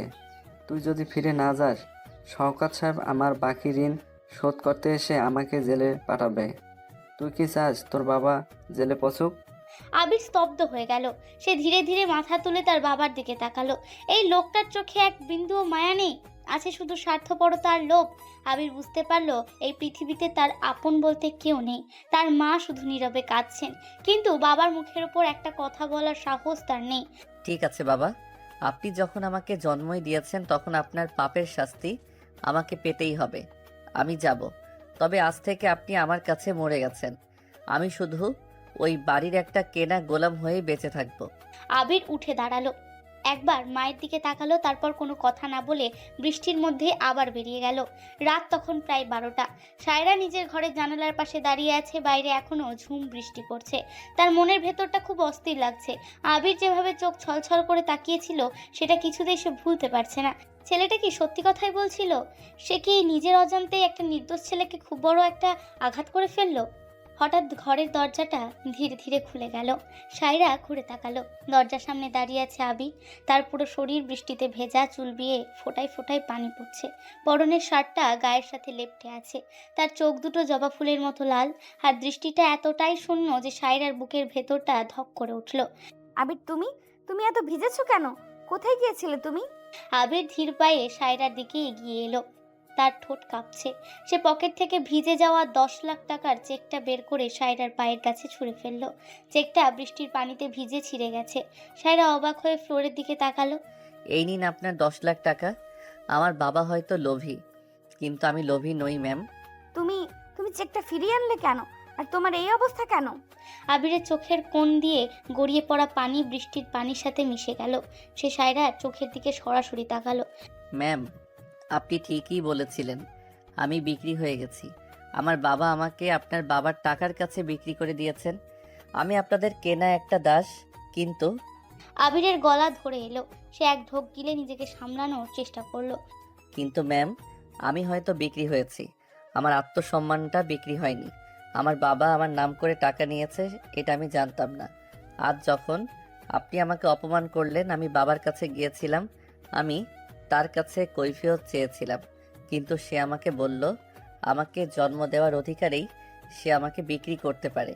আবিরের কথাগুলো সায়রার বুকে হাতুড়ির মতো আঘাত করতে লাগলো। ছেলেটার বুক ফাটা কষ্টটা সায়রা তার নিজের ভেতর অনুভব করতে পারছে। ম্যাম, আমার নিজের বলতে তো আর কিছুই নেই। আমার পরিবার আমাকে ভালোবাসে না, শুধু ব্যবহার করে। আপনিও আমাকে ঘৃণা করেন, কিন্তু বিশ্বাস করুন ম্যাম, আমি কখনো আপনার একটা টাকাও চাইনি। আমি শুধু একটু সম্মান নিয়ে বাঁচতে চেয়েছিলাম, শুধু একটু সম্মান। কথাগুলো বলতে বলতে আবিরের শরীরটা থরথর করে কাঁপতে লাগলো। আর সে নিজের ভার ধরে রাখতে পারলো না। হাঁটু মুড়ে ফ্লোরে বসে পড়লো। দুই হাতে মুখ ঢেকে সে একটা শিশুর মতো হাউমাউ করে কেঁদে উঠল। আমি আর পারছি না ম্যাম, আমি আর পারছি না। এই অপমানের বোঝা আমি আর নিতে পারছি না। সায়রার আর নিজেকে ধরে রাখা সম্ভব হলো না। তার চোখের কোণ দিয়ে ঝরঝর করে পানি পড়তে লাগলো। সে বুঝতে পারলো সে কত বড় ভুল করেছে। একটা ইনোসেন্ট ছেলেকে সে না বুঝে কতটা কষ্ট দিয়েছে। সায়রা ছুটে গিয়ে ফ্লোরে বসা আবিরকে জড়িয়ে ধরলো। আমাকে মাফ করে দাও আবির, আমাকে মাফ করে দাও। আমি বুঝতে পারিনি, আমি রাগের মাথায় তোমাকে কত কথা শুনিয়েছি। আমি বুঝতে পারিনি তোমার পরিবার তোমার সাথে এমন করছে। সায়রা আবিরের মাথাটা নিজের বুকে টেনে নিল। আবির সায়রার বুকে মুখ গুজে কাঁপতে লাগলো। সায়রার ভেজা শাড়ি আর আবিরের ভেজা শরীর একাকার হয়ে গেল। সায়রা পরম মমতায় আবিরের ভেজা চুলে হাত বুলিয়ে দিতে লাগলো। তুমি আর একা নও আবির, আজ থেকে তুমি আর একা নও। তোমার পরিবার তোমাকে বিক্রি করেছে, কিন্তু আমি তোমাকে কিনে নেইনি। আমি তোমার স্ত্রী। আজ থেকে আমি তোমার ঢাল হয়ে দাঁড়াবো, আর কেউ তোমাকে অপমান করতে পারবে না, কেউ না। আবির কোনো কথা বলতে পারল না, শুধু সায়রাকে শক্ত করে জড়িয়ে ধরে রইল। দীর্ঘদিনের জমানো একাকিত্ব আর কষ্টগুলো যেন সায়রার বুকের উষ্ণতায় গলে জল হয়ে যাচ্ছে। বাইরের বৃষ্টির শব্দ ছাপিয়ে দুজনের হৃদয়ের নীরব কান্নার আওয়াজ একটা নতুন সম্পর্কের জন্ম দিচ্ছিল। যে সম্পর্ক শুধু আবেগের, যে সম্পর্ক শুধু ভালোবাসার। ভোরের স্নিগ্ধ আলো জানালার পর্দা ভেদ করে ঘরের ভেতর প্রবেশ করছে। গত রাতের মুষলধারে বৃষ্টির পর সকালের হাওয়াটা বেশ শীতল। বিশাল রাজকীয় বিছানায় চোখ বন্ধ করে শুয়ে আছে আবির। গত রাতের বৃষ্টিতে ভেজার কারণে তার শরীরে হালকা জ্বর এসেছে। জ্বরের ঘোরে তার শ্বাস প্রশ্বাস কিছুটা দ্রুত। তার মাথার কাছে বসে আছে সায়রা। সায়রার পরনে সাধারণ একটা সুতির শাড়ি, চোখে মুখে রাত জাগার ক্লান্তি। সে পরম যত্নে একটা ভেজা তোয়ালে দিয়ে আবিরের কপাল মুছে দিচ্ছে। গত রাতের পর থেকে আবিরের প্রতি সায়রার দৃষ্টিভঙ্গি পুরোপুরি বদলে গেছে। ছেলেটার বুক ফাটা কান্না আর নিজের পরিবারের কাছে বিক্রি হয়ে যাওয়ার কষ্ট সায়রার ভেতরে জমাট বাঁধা অহংকারকে ধূলিসাৎ করে দিয়েছে। আবির ধীরে ধীরে চোখ খুলল। চোখের সামনে সায়রাকে এত কাছে দেখে সে কিছুটা ঘাবড়ে গিয়ে ধরপড় করে ওঠার চেষ্টা করলো। উঠছো কেন? শুয়ে থাকো, তোমার গায়ে এখনো অনেক জ্বর। ম্যাম, আমি বিছানায় কেন? আমি তো মেঝেতে ছিলাম। তুমি তো মেঝেতেই বসে কাঁদছিলে, তারপর জ্বরের ঘোরে অজ্ঞান হয়ে যাও। আমি আর ইকবাল মিলে তোমাকে বিছানায় শুইয়ে দিয়েছি। আর শোনো, তুমি অসুস্থ, তাই আজকের দিনটা বিছানাতেই থাকবে। কিন্তু ম্যাম, আমার তো ভার্সিটিতে। আমি বলেছি তুমি বিছানা থেকে উঠবে না, মানে উঠবে না। এটা তোমার বসের অর্ডার ভাবতে পারো, অথবা তোমার স্ত্রীর অধিকার। স্ত্রীর অধিকার শব্দটা শুনে আবির থমকে গেল। সে অবাক দৃষ্টিতে সায়রার দিকে তাকালো। সায়রার চোখে আগে সে তীক্ষ্ণ বা তাচ্ছিল্য নেই, আছে শুধু এক অদ্ভুত মায়া আর অধিকার বোধ। আবির কিছু একটা বলতে যাবে, ঠিক তখনই দরজায় টোকা পড়ল। সায়রার মা নার্গিস বেগম ঘরে ঢুকলেন। তার মুখটা বিরক্তি আর উত্তেজনায় মেশানো। সায়রা, তুই এখানে এই ফকিন্নির ছেলের মাথায় জল ফুটে দিচ্ছিস? আর নিচে কে এসেছে জানিস? কে এসেছে মা? আর তুমি ওকে ফকিন্নির ছেলে বলবে না। আমি কালও বলেছি ও অসুস্থ। ও অসুস্থ হলে কি পুরো পৃথিবী থেমে থাকবে নাকি? নিচে কবির এসেছে, লন্ডন থেকে কাল রাতে ফিরেছে। এসেই তোর সাথে দেখা করতে ছুটে এসেছে। আর তুই কিনা একটা বিক্রি হওয়া দাসের সেবা করছিস? তাড়াতাড়ি নিচে আয়। কবির নামটা শোনা মাত্র সায়রার মুখটা কিছুটা ফ্যাকাশে হয়ে গেল। তার চোখের মণিতে একটা পুরনো অস্বস্তি ফুটে উঠল। আবির সায়রার মুখের এই পরিবর্তনটা খুব সূক্ষ্মভাবে খেয়াল করলো। কবিরকে? এই নামটা শুনে সায়রা এতটা চমকে উঠল কেন? মা, কবির হঠাৎ এতদিন পর এখানে কেন এসেছে? ওর সাথে তো আমার সবকিছু 5 বছর আগেই শেষ হয়ে গেছে। শেষ হয়ে গেছে বললেই তো আর শেষ হয়ে যায় না। ও নিজের ভুল বুঝতে পেরেছে। তাছাড়া ওর বাবা আর তোর বাবার তো একটা বিজনেস ডিল নিয়ে কথা চলার কথা ছিল। তুই নিচে আয়, ও ড্রয়িং রুমে তোর জন্য অপেক্ষা করছে। নার্গিস বেগম গজগজ করতে করতে চলে গেলেন। সায়রা একটা দীর্ঘশ্বাস ফেলে আবিরের দিকে তাকালো। আবির শান্ত চোখে সায়রার দিকে তাকিয়ে আছে। আপনি যান ম্যাম, উনি হয়তো আপনার খুব পরিচিত কেউ, আপনার জন্য অপেক্ষা করছেন। আমি যাচ্ছি, তুমি একদম উঠবে না। আমি নাস্তা পাঠিয়ে দিচ্ছি। সায়রা ঘর থেকে বেরিয়ে গেল। আবির একা শুয়ে রইল। কিন্তু তার বুকের ভেতর একটা অজানা খচখচানি শুরু হলো। সে তো এই বাড়ির কেউ না, শুধু একটা চুক্তির অংশ। সায়রা তাকে কাল রাতে আশ্রয় দিয়েছে ঠিকই, কিন্তু সে কি সত্যিই সায়রার জীবনে কোনো গুরুত্ব রাখে? আবির আর শুয়ে থাকতে পারল না। সে ধীরে ধীরে উঠে দাঁড়ালো।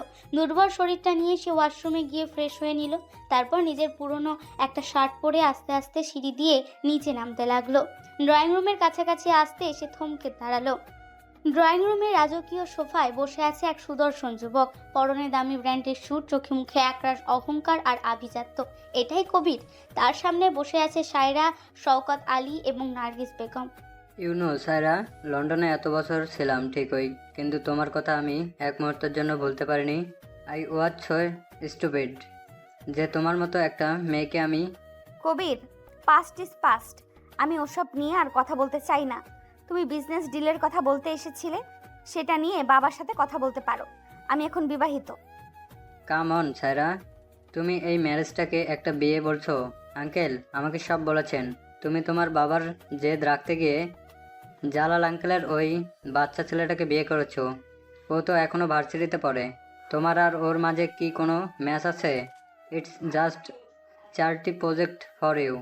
কথাগুলো আবিরের কানে সীসার মতো গলিত আগুনের মতো প্রবেশ করলো। তার পা দুটো যেন ফ্লোরের সাথে আটকে গেল। ঠিকই তো বলেছো বাবা কবির, ওই ভিখারির ছেলেটার সাথে আমার মেয়ের কোনো তুলনাই হয় না। ও তো শুধু টাকার লোভে পড়ে আছে। তুমি ফিরে এসেছো, এটা আমাদের জন্য কত বড় সৌভাগ্য। মা, তুমি আবিরকে নিয়ে এইভাবে কথা বলবে না। ও আমার স্বামী। রিল্যাক্স সায়রা, তুমি এত ডিফেন্সিভ হচ্ছ কেন? আমি তো সত্যি কথাই বলছি। একটা 20 বছরের ছেলে যার নিজের পায়ে দাঁড়ানোর ক্ষমতা নেই, সে তোমাকে প্রোটেক্ট করবে কিভাবে? সে তো নিজেই তোমার প্রোটেকশনে বেঁচে আছে। আই পিটি হিম। ঠিক তখনই আবির ড্রয়িং রুমে প্রবেশ করলো। তার শান্ত ধীর পদক্ষেপ দেখে সবাই সেদিকে তাকালো। কবির তাচ্ছিল্যের দৃষ্টিতে আবিরকে আপাদ মস্তক মেপে নিল। আবিরের পরনের শার্টটার কলার কিছুটা পুরনো, সাধারণ প্যান্ট। কবিরের মতো জাঁকজমক তার মাঝে বিন্দু মাত্র নেই। আবির, তুমি নিচে কেন এলে? তোমার না গায়ে জ্বর? আমি এখন ঠিক আছি ম্যাম, ঘরে একা ভালো লাগছিল না তাই। ও, তো এই হচ্ছে আমাদের সেই বিখ্যাত লাকি বয়, যার কপালে হঠাৎ করে লটারির মতো খুলে গেছে। হাই ইয়াংম্যান, আমি কবির। সায়রার একজন খুব স্পেশাল মানুষ বলতে পারো। কবির হাত বাড়িয়ে দিল। আবির শান্ত চোখে কবিরের দিকে তাকিয়ে হাত মেলালো। আমি আবির। কাবির, তুমি তো শুনলাম এখনো ভার্সিটিতে পড়ছো। তা পকেটে মানি কি সায়রা দেয় নাকি আঙ্কেল? শোনো সায়রা, কিন্তু খুব কড়া বস। ওর কাছ থেকে টাকা নেওয়াটা খুব একটা সহজ না, তাই না? কবিরের ঠোঁটে বাঁকা হাসি। শওকত আলী চুপ করে আছেন, আর নার্গিস বেগম তো হেসেই কুটি কুটি। সায়রা রাগে ফেটে পড়ার উপক্রম, কিন্তু তার আগে আবির খুব শান্ত গলায় উত্তর দিল। আমি এখনো ছাত্র ঠিকই, কিন্তু নিজের পকেট মানি আমি টিউশনি করে নিজেই রোজগার করি। সায়রা ম্যাম বা আঙ্কেলের টাকা আমার প্রয়োজন হয় না। আর ম্যাম কড়া বস হতে পারেন আপনার ব্যবসার জায়গায়, আমার কাছে তিনি একজন সম্মানীয় মানুষ। ওয়াও, ইগো তো দেখছি বেশ হাই। গরিব মানুষের এত ইগো কিন্তু ভালো না আবির, যে কোনো দিন ভেঙে চুরমার হয়ে যেতে পারে। তোমার তো উচিত সায়রার পা ধরে পড়ে থাকা, কারণ সে তোমাকে রাস্তা থেকে তুলে এনে রাজপ্রাসাদের জায়গা দিয়েছে। কবির, এনাফ। তুমি তোমার লিমিট ক্রস করছো। আবির আমার স্বামী, আর তুমি আমার বাড়িতে বসে ওকে অপমান করছো। আমি এটা টলারেট করব না। আমি তো অপমান করছি না সায়রা, আমি ওকে ওর রিয়েলিটিটা বুঝিয়ে দিচ্ছি। ও একটা বাচ্চা ছেলে, ওর এখনো দুনিয়াদারি বোঝার বয়স হয়নি। বয়স দিয়ে যদি দুনিয়াদারি বোঝা যেত, তাহলে হয়তো অনেক বয়স্ক মানুষ এত সহজে অন্যের সম্মান নষ্ট করতে পারতো না। আমি হয়তো বাচ্চা, কিন্তু আমি জানি অন্যের বাড়িতে এসে কাকে কতটা সম্মান দিয়ে কথা বলতে হয়। আবিরের কথা শুনে কবিরের মুখটা অপমানে কালো হয়ে গেল। সে আগে কিছু একটা বলতে যাবে, তার আগেই আবির সায়রার দিকে তাকিয়ে বলল, ম্যাম আমি আমার রুমে যাচ্ছি, আপনারা কথা বলুন। আবির ধীর পায়ে ওপরে উঠে গেল, কিন্তু তার বুকটা ভীষণ ভারী হয়ে আছে। কবিরের কথাগুলো তীরের মতো তার বুকে বিঁধে আছে। সে একটা বাচ্চা ছেলে, সে সায়রার যোগ্য নয়। এই সত্যটা তার বুকের ভেতর দুমড়ে মুচড়ে দিচ্ছে। দুপুরের দিক, আবির তার রুমে বসে একটা বই পড়ার চেষ্টা করছে, কিন্তু পড়ার দিকে তার কোনো মনোযোগ নেই। এমন সময় দরজায় নক হলো। জেরিন এবং মিলি, আবিরের ভাই তানভীরের স্ত্রী, ঘরে ঢুকলো। মিলিকে দেখে আবির চরম অবাক হলো। ভাবি, আপনি এখানে? কেন, আমি কি আসতে পারি না ঠাকুরপো? তুমি এত বড় বাড়িতে বিয়ে করছো, আমরা গরিব মানুষ বলে কি আমাদেরকে ভুলেই যাবে? আরে মিলি আপু, ওকে দোষ দিও না। ও তো সায়রা আপুর হাতের পুতুল হয়ে আছে। সায়রা আপু যা বলে ও তো তাই শোনে। আপনারা এখানে কেন এসেছেন? আপনাদের কোনো দরকার আছে? দরকার তো ছিল বাবা, তোমার ভাইয়ের ব্যবসার জন্য 10 লাখ টাকা সায়রা দিয়েছিল, কিন্তু তুমি নাকি সেই টাকা সায়রাকে ফেরত দিতে এসেছো। তুমি এত বড় বোকামি কিভাবে করলে? বোকামি? সম্মান বিক্রি করে টাকা নেওয়ার চেয়ে সম্মানের সাথে না খেয়ে মরে যাওয়া অনেক ভালো ভাবি। আপনারা আমার সম্মান নিয়ে যে খেলাটা খেলেছেন, এরপর আপনাদের মুখ দেখতেও আমার ঘৃণা হয়। সম্মান? আবির ভাইয়া, তোমার কিসের সম্মান? তুমি কি জানো না নিচে বসে সায়রা আপু আর কবির ভাইয়া কি করছে? তারা একসাথে বসে লাঞ্চ করছে, হাসাহাসি করছে, আর তুমি এখানে বসে সম্মানের বড়াই করছো।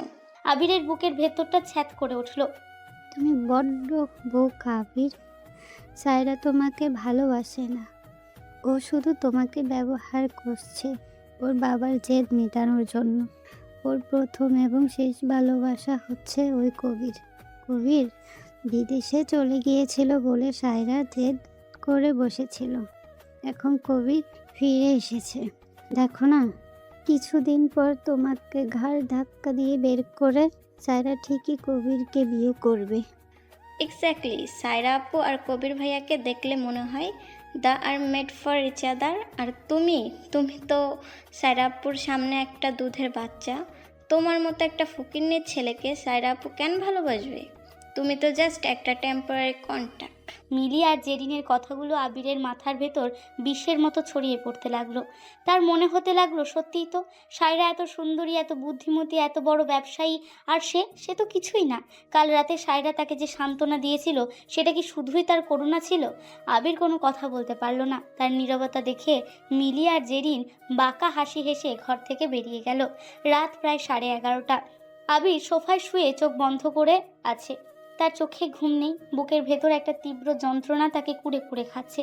এমন সময় সায়রা ঘরে ঢুকলো। সায়রা ফ্রেশ হয়ে বিছানায় বসলো। হঠাৎ তার ফোন বেজে উঠল। হ্যালো, হ্যাঁ কবির বলো। কবির নামটা শুনেই আবিরের চোখ বন্ধ করে দুটো এক ফোঁটা জল গড়িয়ে পড়ল। সে নিঃশ্বাস বন্ধ করে সায়রার কথা শুনতে লাগলো। হ্যাঁ, এই ডিলটার পেপারস আমি রেডি করে রেখেছি। কাল তুমি অফিসে এসো, আমরা সাইন করে নেব। তাই নাকি? আচ্ছা ঠিক আছে, না ইটস ওকে। আমি কাল তোমাকে লাঞ্চ ট্রিট দেব। Good night. সায়রা ফোনটা রেখে একটা স্বস্তির নিঃশ্বাস ফেলল। সে হাসি মুখে ল্যাপটপ খুলে, আর এদিকে আবিরের মনে হলো তার বুকের ভেতর কেউ একটা ধারালো ছুরি বসিয়ে দিয়েছে। সায়রা কবিরের সাথে এত স্বাভাবিকভাবে, এত হাসি মুখে কথা বলছে, তাকে লাঞ্চে ট্রিট দিচ্ছে। মিলি ভাবির কথাই কি তবে সত্যি? সায়রা কি কবিরকে এখনো ভালোবাসে? আবিরের আর ওই ঘরে এক মুহূর্ত থাকতে ইচ্ছে করলো না। তার দম বন্ধ হয়ে আসছিল। সে নিঃশব্দে সোফা থেকে উঠল। সায়রা ল্যাপটপের দিকে তাকিয়ে থাকায় আবিরকে খেয়াল করলো না। আবির পা টিপে টিপে ঘর থেকে বেরিয়ে গেল। সে সোজা চলে গেল বিশাল বাড়ির ছাদে। রাতের আকাশে কোনো চাঁদ নেই, খুটখুটে অন্ধকার, ঠান্ডা বাতাস বইছে। আবির ছাদের রেলিং ধরে দাঁড়িয়ে রইল। তার সারা শরীর কাঁপছে। নিজের পরিবারের কাছ থেকে সে প্রতারণা পেয়েছে। আজ যখন সে ভেবেছিল সায়রা হয়তো তাকে একটু বুঝতে শুরু করেছে, ঠিক তখনই কবিরের আগমন তাকে তার আসল রূপটা দেখিয়ে দিল। সে শুধু একটা অস্থায়ী খেলনা। আমি কেন এত আশা করতে গেলাম? আমার মতো অবহেলিত মানুষের জীবনে ভালোবাসার কোনো জায়গা নেই। বিচ্ছেদ শব্দটা হয়তো আমার ভাগ্যেই লেখা ছিল। আমি আর এই যন্ত্রণা সহ্য করতে পারছি না। আবির ফ্লোরে হাঁটু গেড়ে বসে পড়ল। সে দুই হাতে মুখ ঢেকে শব্দহীন কান্নায় ভেঙে পড়ল। তার কান্নার কোনো আওয়াজ নেই, কিন্তু তার ভেতরের হাহাকারটা যেন আকাশ ছুঁতে চাইছে। ঠিক সেই মুহূর্তে পেছন থেকে কেউ একজন তার কাঁধে হাত রাখলো। আবির চমকে উঠে তাকালো। অন্ধকারেও সে স্পষ্ট দেখতে পেল সায়রা দাঁড়িয়ে আছে। সায়রা চোখে মুখে তীব্র উৎকণ্ঠা আর এক অদ্ভুত কষ্ট। তুমি এখানে কেন আবির? আমি তো ভাবলাম তুমি ঘুমাচ্ছ, তুমি কাঁদছো কেন? কিছু না ম্যাম, এমনি বাতাস খেতে এসেছিলাম। তুমি মিথ্যা বলছো আবির, তোমার চোখ মিথ্যা বলতে পারে না। কি হয়েছে আমাকে বলো। তুমি কি মিলি আর জেরিনের কথায় কষ্ট পেয়েছো? আমি জানি ওরা তোমার রুমে গিয়েছিল। ওরা তো সত্যি কথাই বলেছে ম্যাম। আমি তো সত্যি আপনার যোগ্য নই। আমি আপনার কাছে জাস্ট একটা চুক্তি। কবির সাহেবের মতো মানুষই আপনার যোগ্য। আমি শুধু আপনার জীবনের একটা বোঝা। আবিরের কথা শুনে সায়রা ফ্লোরে আবিরের মুখোমুখি হাঁটু গেড়ে বসলো। সে আবিরের 2 হাত নিজের হাতের মুঠোয় শক্ত করে ধরল। তুমি মিলি আর জেরিনের কথা বিশ্বাস করলে, আর তুমি ভাবলে আমি কবিরের জন্য তোমাকে সরিয়ে দেব? তুমি এতটা বোকা আবির। তাহলে আপনি এত রাতে কবির সাহেবের সাথে হাসি মুখে কথা বলছিলেন কেন? কাল ওকে লাঞ্চে ট্রিট দিবেন কেন? ম্যাম, আমি হয়তো গরিব, কিন্তু আমারও একটা মন আছে। আমাকে নিয়ে এইভাবে খেলবেন না। আপনি যদি কবির সাহেবকে ভালোবাসেন আমাকে বলে দিন, আমি নিজেই কাল এই বাড়ি থেকে চলে যাব। আপনাদের পথে কোনো কাটা হয়ে থাকবো না। আবিরের কথা শেষ হওয়ার আগেই সায়রা আবিরের ঠোঁটের ওপর নিজের একটা আঙুল রেখে তাকে থামিয়ে দিল। সায়রার চোখ থেকে এক ফোঁটা পানি গড়িয়ে পড়ল। একদম চুপ। আর একটা কথাও তুমি বলবে না আবির। তুমি চলে যাওয়ার কথা কিভাবে মুখে আনলে? তুমি কি কাল রাতের কথা ভুলে গেছো?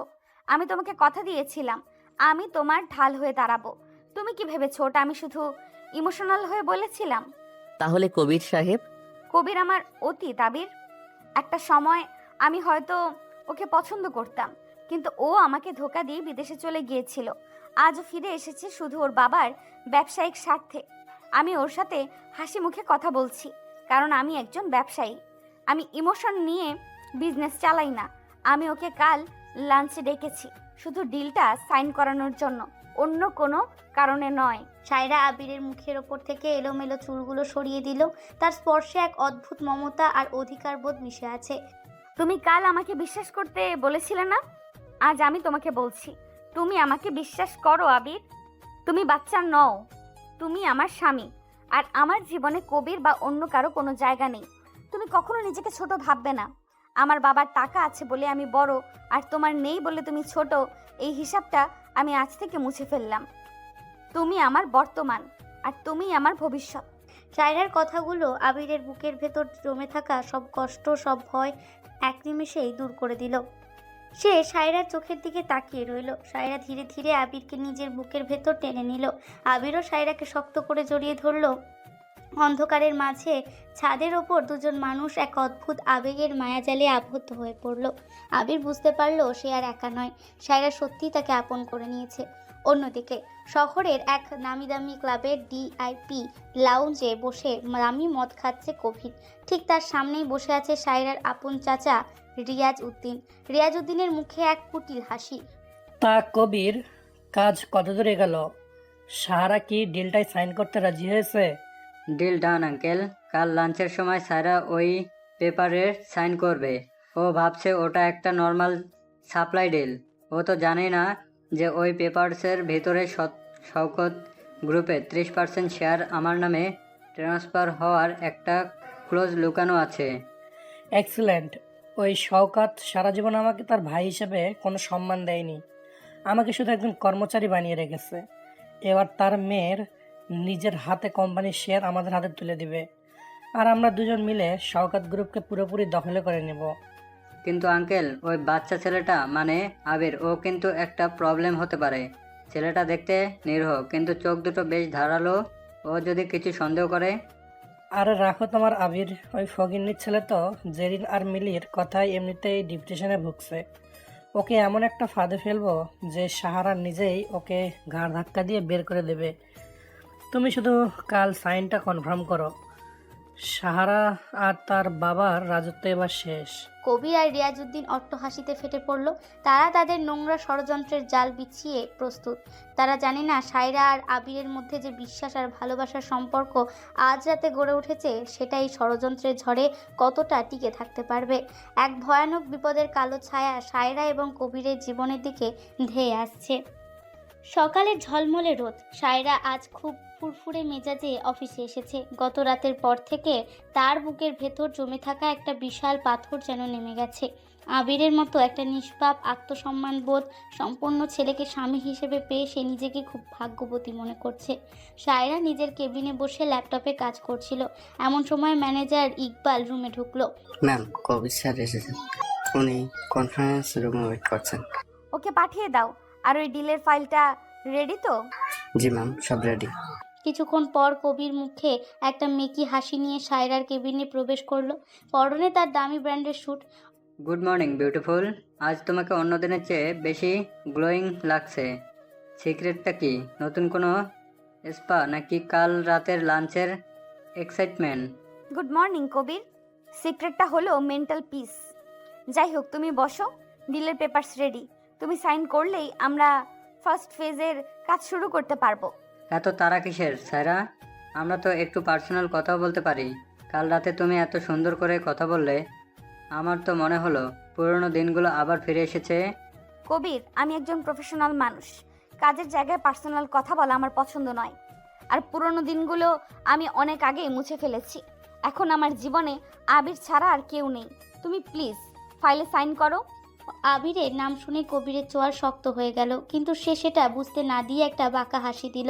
অফকোর্স, তোমার এই বাচ্চা বরের কথা আমি ভুলে গিয়েছিলাম। এনিওয়ে, দাও ফাইলটা। সায়রা ফাইলটা এগিয়ে দিল। কবির খুব দ্রুত ফাইলটা উল্টে পাল্টে দেখলো। একদম নির্দিষ্ট পেজে এসে তার চোখ চকচক করে উঠল। এটা সেই পেজ যেখানে খুব সূক্ষ্মভাবে লেখা আছে যে এই ডিলের মাধ্যমে শওকত গ্রুপের 30% শেয়ার কবিরের কোম্পানির নামে ট্রান্সফার হয়ে যাবে। সায়রা এতটাই আত্মবিশ্বাসী ছিল যে সে পেপারগুলো আর দ্বিতীয়বার চেক করেনি। কবির সাইন করে ফাইলটা সায়রার দিকে এগিয়ে দিল। সায়রাও হাসি মুখে সাইন করে নিল। গেম ওভার সায়রা, তোমার বাবার রাজত্ব আজ থেকে শেষ। থ্যাংক ইউ কবির। লাঞ্চের সময় হয়ে গেছে, চলো আমি তোমাকে আজ আমার ফেভারিট রেস্টুরেন্টে ট্রিট দেব। শিওর, চলো। এদিকে ভার্সিটিতে আবির তার ক্লাস শেষ করে লাইব্রেরি থেকে বের হচ্ছিল। তার মেজাজ আজ বেশ ফুরফুরে। সায়রার সাথে তার সম্পর্কটা একটা সুন্দর পরিণতির দিকে এগোচ্ছে ভেবেই তার মুখে একটা তৃপ্তির হাসি। হঠাৎ স্বামীরা দৌড়ে তার সামনে এলো। আবির ভাইয়া কেমন আছেন? আলহামদুলিল্লাহ সামিরা, আমি ভালো আছি। তুমি কেমন আছো? সুমাইয়া ঠিক আছে তো? হ্যাঁ ভাইয়া, সুমাইয়া আপু ভালো আছে। আমি আসলে আপনার কাছে একটা হেল্প চাইতে এসেছিলাম। আমি ইকোনমিক্স অ্যাসাইনমেন্টটা কিছুতেই মেলাতে পারছি না, আপনি যদি একটু বুঝিয়ে দিতেন। আচ্ছা চলো, ওই বেঞ্চটাই বসি, আমি বুঝিয়ে দিচ্ছি। আবির আর স্বামীরা ভার্সিটির একটা ফাঁকা বেঞ্চে বসে খাতা খুলে পড়াশোনা নিয়ে কথা বলতে লাগলো। একটু দূরে একটা গাছের আড়ালে দাঁড়িয়ে রায়হান আর জেরিন বাঁকা হাসি হাসছিল। রায়হানের হাতে একটা দামি ডিএসএলআর ক্যামেরা। দেখেছিস জেরিন, শিকার কিভাবে নিজে এসে ফাঁদে পা দিল? আমি এমন অ্যাঙ্গেল থেকে ছবিগুলো তুলবো মনে হবে ওরা একে অপরকে কিস করছে। সাবধানে তুলিস ভাইয়া। আর শোন, আবিরের ব্যাগে ওই ফোল্ডারটা আর টাকার বান্ডিলটা কখন রাখবি? তুই চিন্তা করিস না, আবির যখন ওয়াশরুমে যাবে আমি ঠিক ওর ব্যাগে এগুলো ঢুকিয়ে দেব। কবির ভাইয়া ওই ফোল্ডারটা আমাকে দিয়ে বলছে এটা সায়রাপুর কোম্পানির একটা ইম্পর্টেন্ট সিক্রেট প্রজেক্টের ফাইল। আর এই 2 লাখ টাকা ক্যাশ যখন প্রমাণ হবে যে আবির এই ফাইলটা কবির ভাইয়ের কাছে বিক্রি করে টাকা নিয়েছে আর এই মেয়ের সাথে প্রেম করছে, তখন সায়রাপু নিজেই লাথি মেরে বের করে দেবে। বাহ, একদম পারফেক্ট প্ল্যান। সায়রা আপু এমনিতেই একটু সন্দেহপাতিক। এত প্রমাণ দেখার পর ও আবিরকে 1 সেকেন্ড ওই বাড়িতে রাখবে না। রায়ান খুব সাবধানে ছবিগুলো তুলতে লাগলো। কিছুক্ষণ পর আবির সামিরাকে বলল, সামিরা তুমি একটু বসো, আমি ওয়াশরুম থেকে আসছি, আমার ব্যাগটা একটু দেখো। আচ্ছা ভাইয়া, আপনি যান। আবির উঠে চলে যেতেই সামিরা নিজের ফোন নিয়ে ব্যস্ত হয়ে পড়ল। রায়ান পেছন দিক দিয়ে খুব সন্তর্পণে এসে আবিরের ব্যাগের চেন খুলে ভেতরে নীল রঙের একটা ফোল্ডার আর একটা খাম ভর্তি টাকা ঢুকিয়ে দিয়ে দ্রুত সরে পড়ল। সামিরা টেরই পেল না। আবির ফিরে এসে ব্যাগ কাঁধে নিল। চলো সামিরা, আজ এই পর্যন্তই, আমাকে বাড়ি ফিরতে হবে। থ্যাংক ইউ সো মাচ ভাইয়া, আল্লাহ হাফেজ। বিকেল গড়িয়ে সন্ধ্যা হয়ে গেছে। শওকত আলীর ড্রয়িং রুমে আজ একটা অদ্ভুত থমথমে পরিবেশ। ড্রয়িং রুমের মাঝখানে দাঁড়িয়ে আছে আবির। তার চোখে মুখে প্রচণ্ড বিষণ্ণতা আর অবাক দৃষ্টি। তাকে ঘিরে বসে আছে শওকত আলী, নার্গিস বেগম, সায়রা চাচা, রিয়াজউদ্দিন, জেরিন এবং রায়হান। সায়রা এখনও অফিস থেকে ফেরেনি। আমি তোকে প্রথম দিন থেকে চিনেছিলাম রে ফ্রড। তুই যে একটা চোর সেটা আমার বুঝতে বাকি ছিল না, কিন্তু তুই এত বড় বিশ্বাসঘাতক হবি সেটা আমি ভাবিনি। আন্টি, আপনারা আমাকে কি বলছেন আমি কিছুই বুঝতে পারছি না। আমি ভার্সিটি থেকে ফিরতে আপনারা আমাকে এখানে দাঁড় করিয়ে রেখেছেন কেন? আমি কি চুরি করেছি? চুপ কর বেঈমান। আমাদের কোম্পানির সব থেকে ইম্পর্টেন্ট সিক্রেট টেন্ডার ফাইলটা আজ সকাল থেকে অফিসে পাওয়া যাচ্ছে না। ওই ফাইলটা চুরি হলে আমাদের কোটি কোটি টাকার ক্ষতি হবে।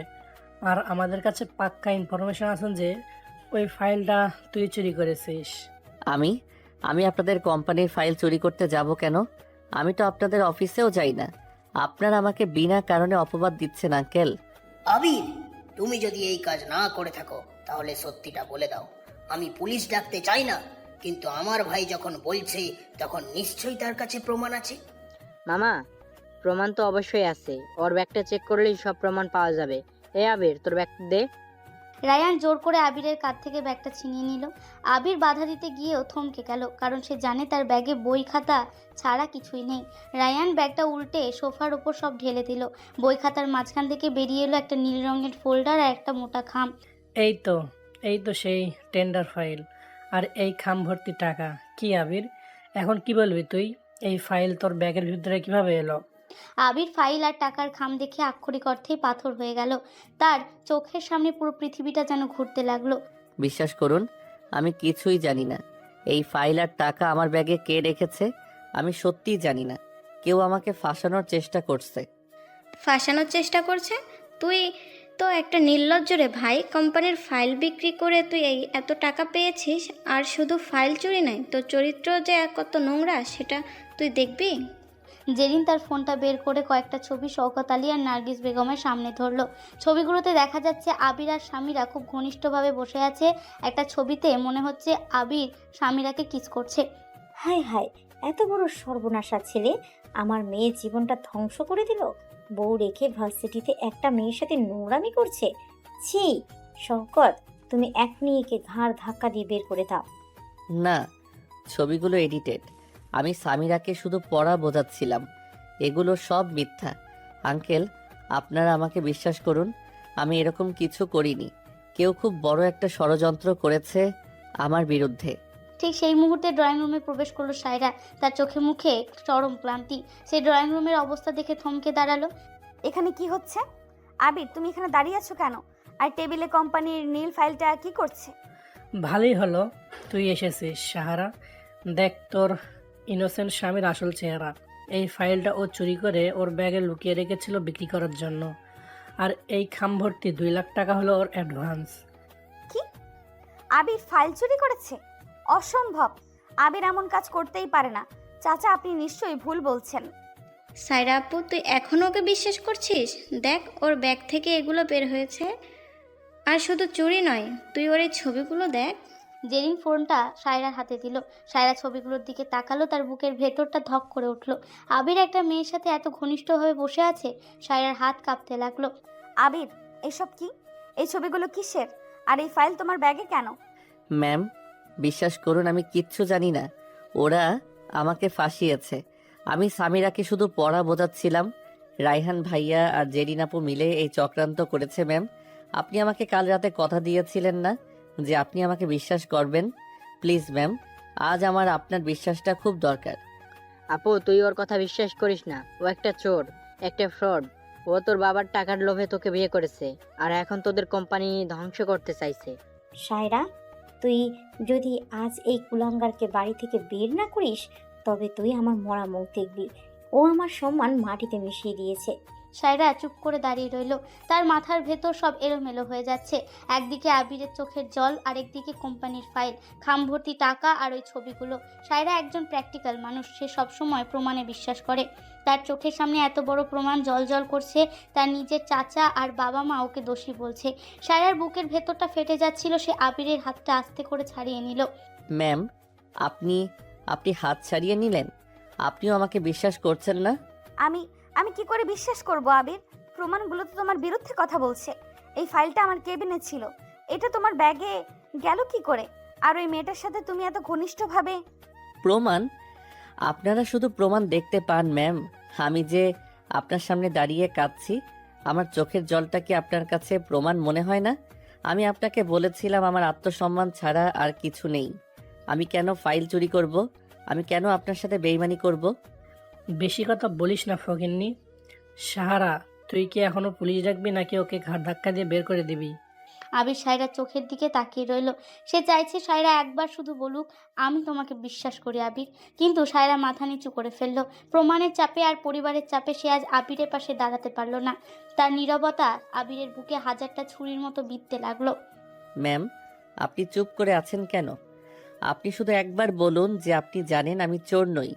একবার বলুন ম্যাম। আমাকে ক্ষমা করো আবির, আমি প্রমাণ ছাড়া কিছু বিশ্বাস করতে পারি না। আমার মনে হচ্ছে আমাদের সম্পর্কটা এখানেই শেষ করা উচিত। তুমি চলে যাও। সায়রার কথাগুলো শুনে আবির একেবারে স্তব্ধ হয়ে গেল। তার চোখের জল শুকিয়ে এলো, মুখে একটা অদ্ভুত করুণ হাসি ফুটে উঠল। সে বুঝতে পারলো এই পৃথিবীতে গরিব মানুষের কোনো দাম নেই, সত্যের কোনো দাম নেই, শুধু প্রমাণের দাম আছে। ঠিক আছে ম্যাম, আমি চলে যাচ্ছি। আমি হয়তো গরিব, কিন্তু আমি বিক্রি হয়ে যাইনি। আমার বাবা আমাকে বিক্রি করেছিল, কিন্তু আমার আত্মসম্মানটা আমি নিজেই কিনে নিয়েছি।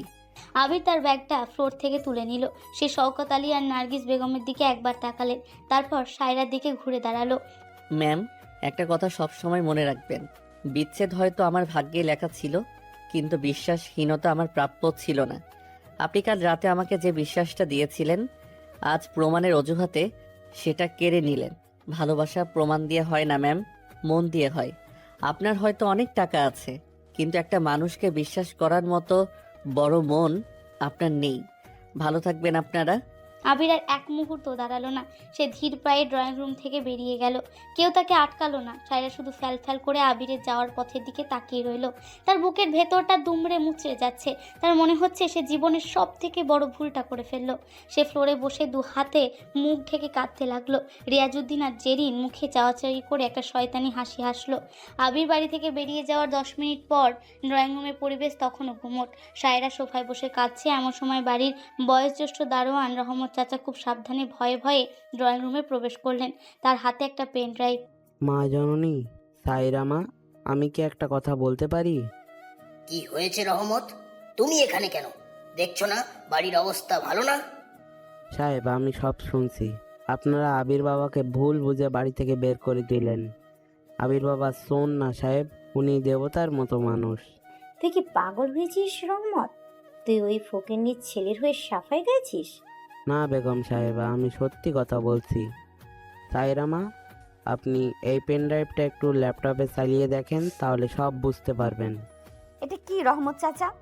মা, কাল রাতে আমি যখন মেইন গেটের ডিউটিতে ছিলাম তখন দেখছি জেরিন আবার রায়হান বাবা মিলে বাগানের ওই দিকে সিসিটিভি ক্যামেরাটা ভাঙার চেষ্টা করছিল।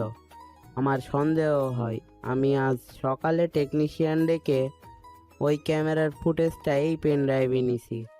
ওরা জানতো না যে ক্যামেরাটা পুরোপুরি ভাঙেনি, রেকর্ডিং চলছিল।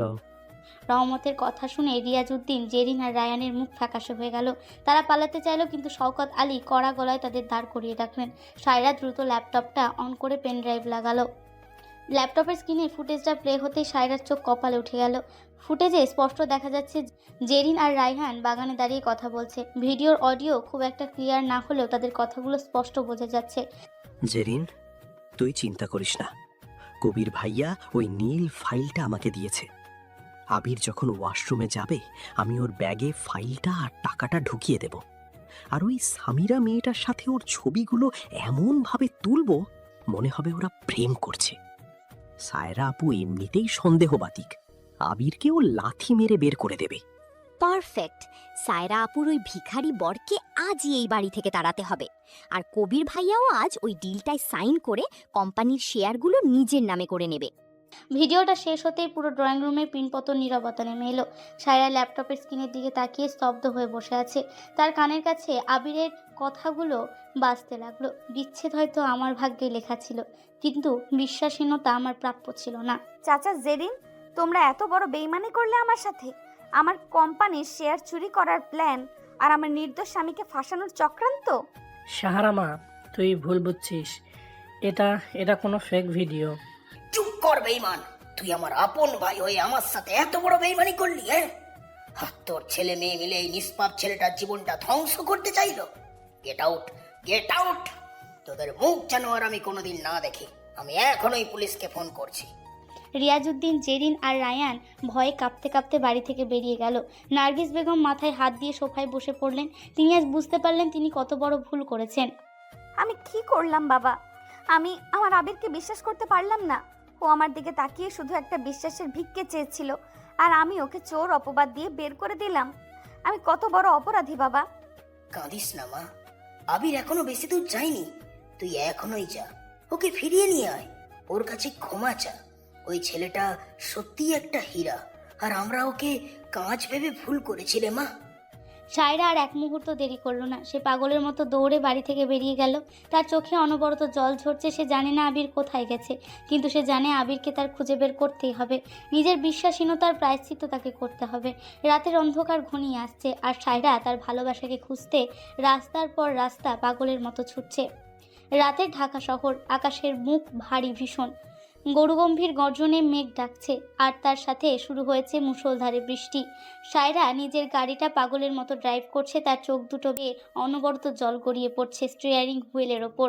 বারবার তার চোখের সামনে ভাসছে আবিরের সেই শেষ চাহনি। কতটা অসহায় ছিল ছেলেটা, শুধু একটু বিশ্বাসের ভিক্ষে চেয়েছিল, আর সে কিনা নিজের অহংকার আর ভুয়া প্রমাণের দম্ভে তাকে ঘাট ধাক্কা দিয়ে বের করে দিল। সায়রা এক হাতে স্টিয়ারিং ধরে অন্য হাতে ফোনটা স্পিকারে অন করে ধরল ম্যানেজার ইকবালকে। হ্যালো ইকবাল, তুমি আমার কথা খুব মন দিয়ে শোনো। এক্ষুনি পুলিশ নিয়ে আমার চাচার বাসায় যাও। রিয়াজউদ্দিন, জেরিন আর রায়হান, এই তিনজনকে আমার লকআপে চাই। আর শোনো, পুলিশ নিয়ে সোজা কবিরের কাছেও যাবে। আমার কোম্পানির সিক্রেট ফাইল চুরি আর ফ্রড ডিল করার জন্য ওদের চারজনকেই অ্যারেস্ট করাবে। আর রহমত চাচার কাছে পেনড্রাইভের সিসিটিভি ফুটেজ আছে, ওটা পুলিশের হাতে দেবে। ওরা আমার স্বামীর গায়ে চোরের অপবাদ দিয়েছে, আমি ওদের কাউকেই ছাড়বো না। জি ম্যাম, আমি এক্ষুনি অ্যাকশন নিচ্ছি। কিন্তু ম্যাম, আবির স্যার কোথায়? ওনাকে কি পাওয়া গেছে? না ইকবাল, আমি খুঁজছি ওকে, তুমি তোমার কাজ করো। সায়রা ফোনটা কেটে দিল। গাড়ি ছুটলো আবিরদের পুরনো সেই জরাজীর্ণ বাড়িটার দিকে। যদি আবির বাবার কাছে ফিরে গিয়ে থাকে। সায়রা গাড়ি থেকে নেমে বৃষ্টির মধ্যে দৌড়ে গিয়ে দরজা ধাক্কাতে লাগলো। কিছুক্ষণ পর আবিরের মা রহিমা বেগম দরজা খুললেন। আন্টি, আবির কোথায়? আবির কি এখানে এসেছে? সায়রা মা, তুমি এত রাতে এই বৃষ্টির মধ্যে? না তো মা, আবির তো এখানে আসেনি। কাল রাতে ওই যে বেরিয়ে গেল, আর তো ফেরেনি। কি হয়েছে মা? পেছন থেকে জালালউদ্দিন আর তানভীর বেরিয়ে এলেন। সায়রাকে এত রাতে একা দেখে জালালউদ্দিনের চোখ চতুরতার হাসি ফুটে উঠল। কি ব্যাপার মা সায়রা? আবির কি তোমার সাথে কোনো ঝগড়া করেছে?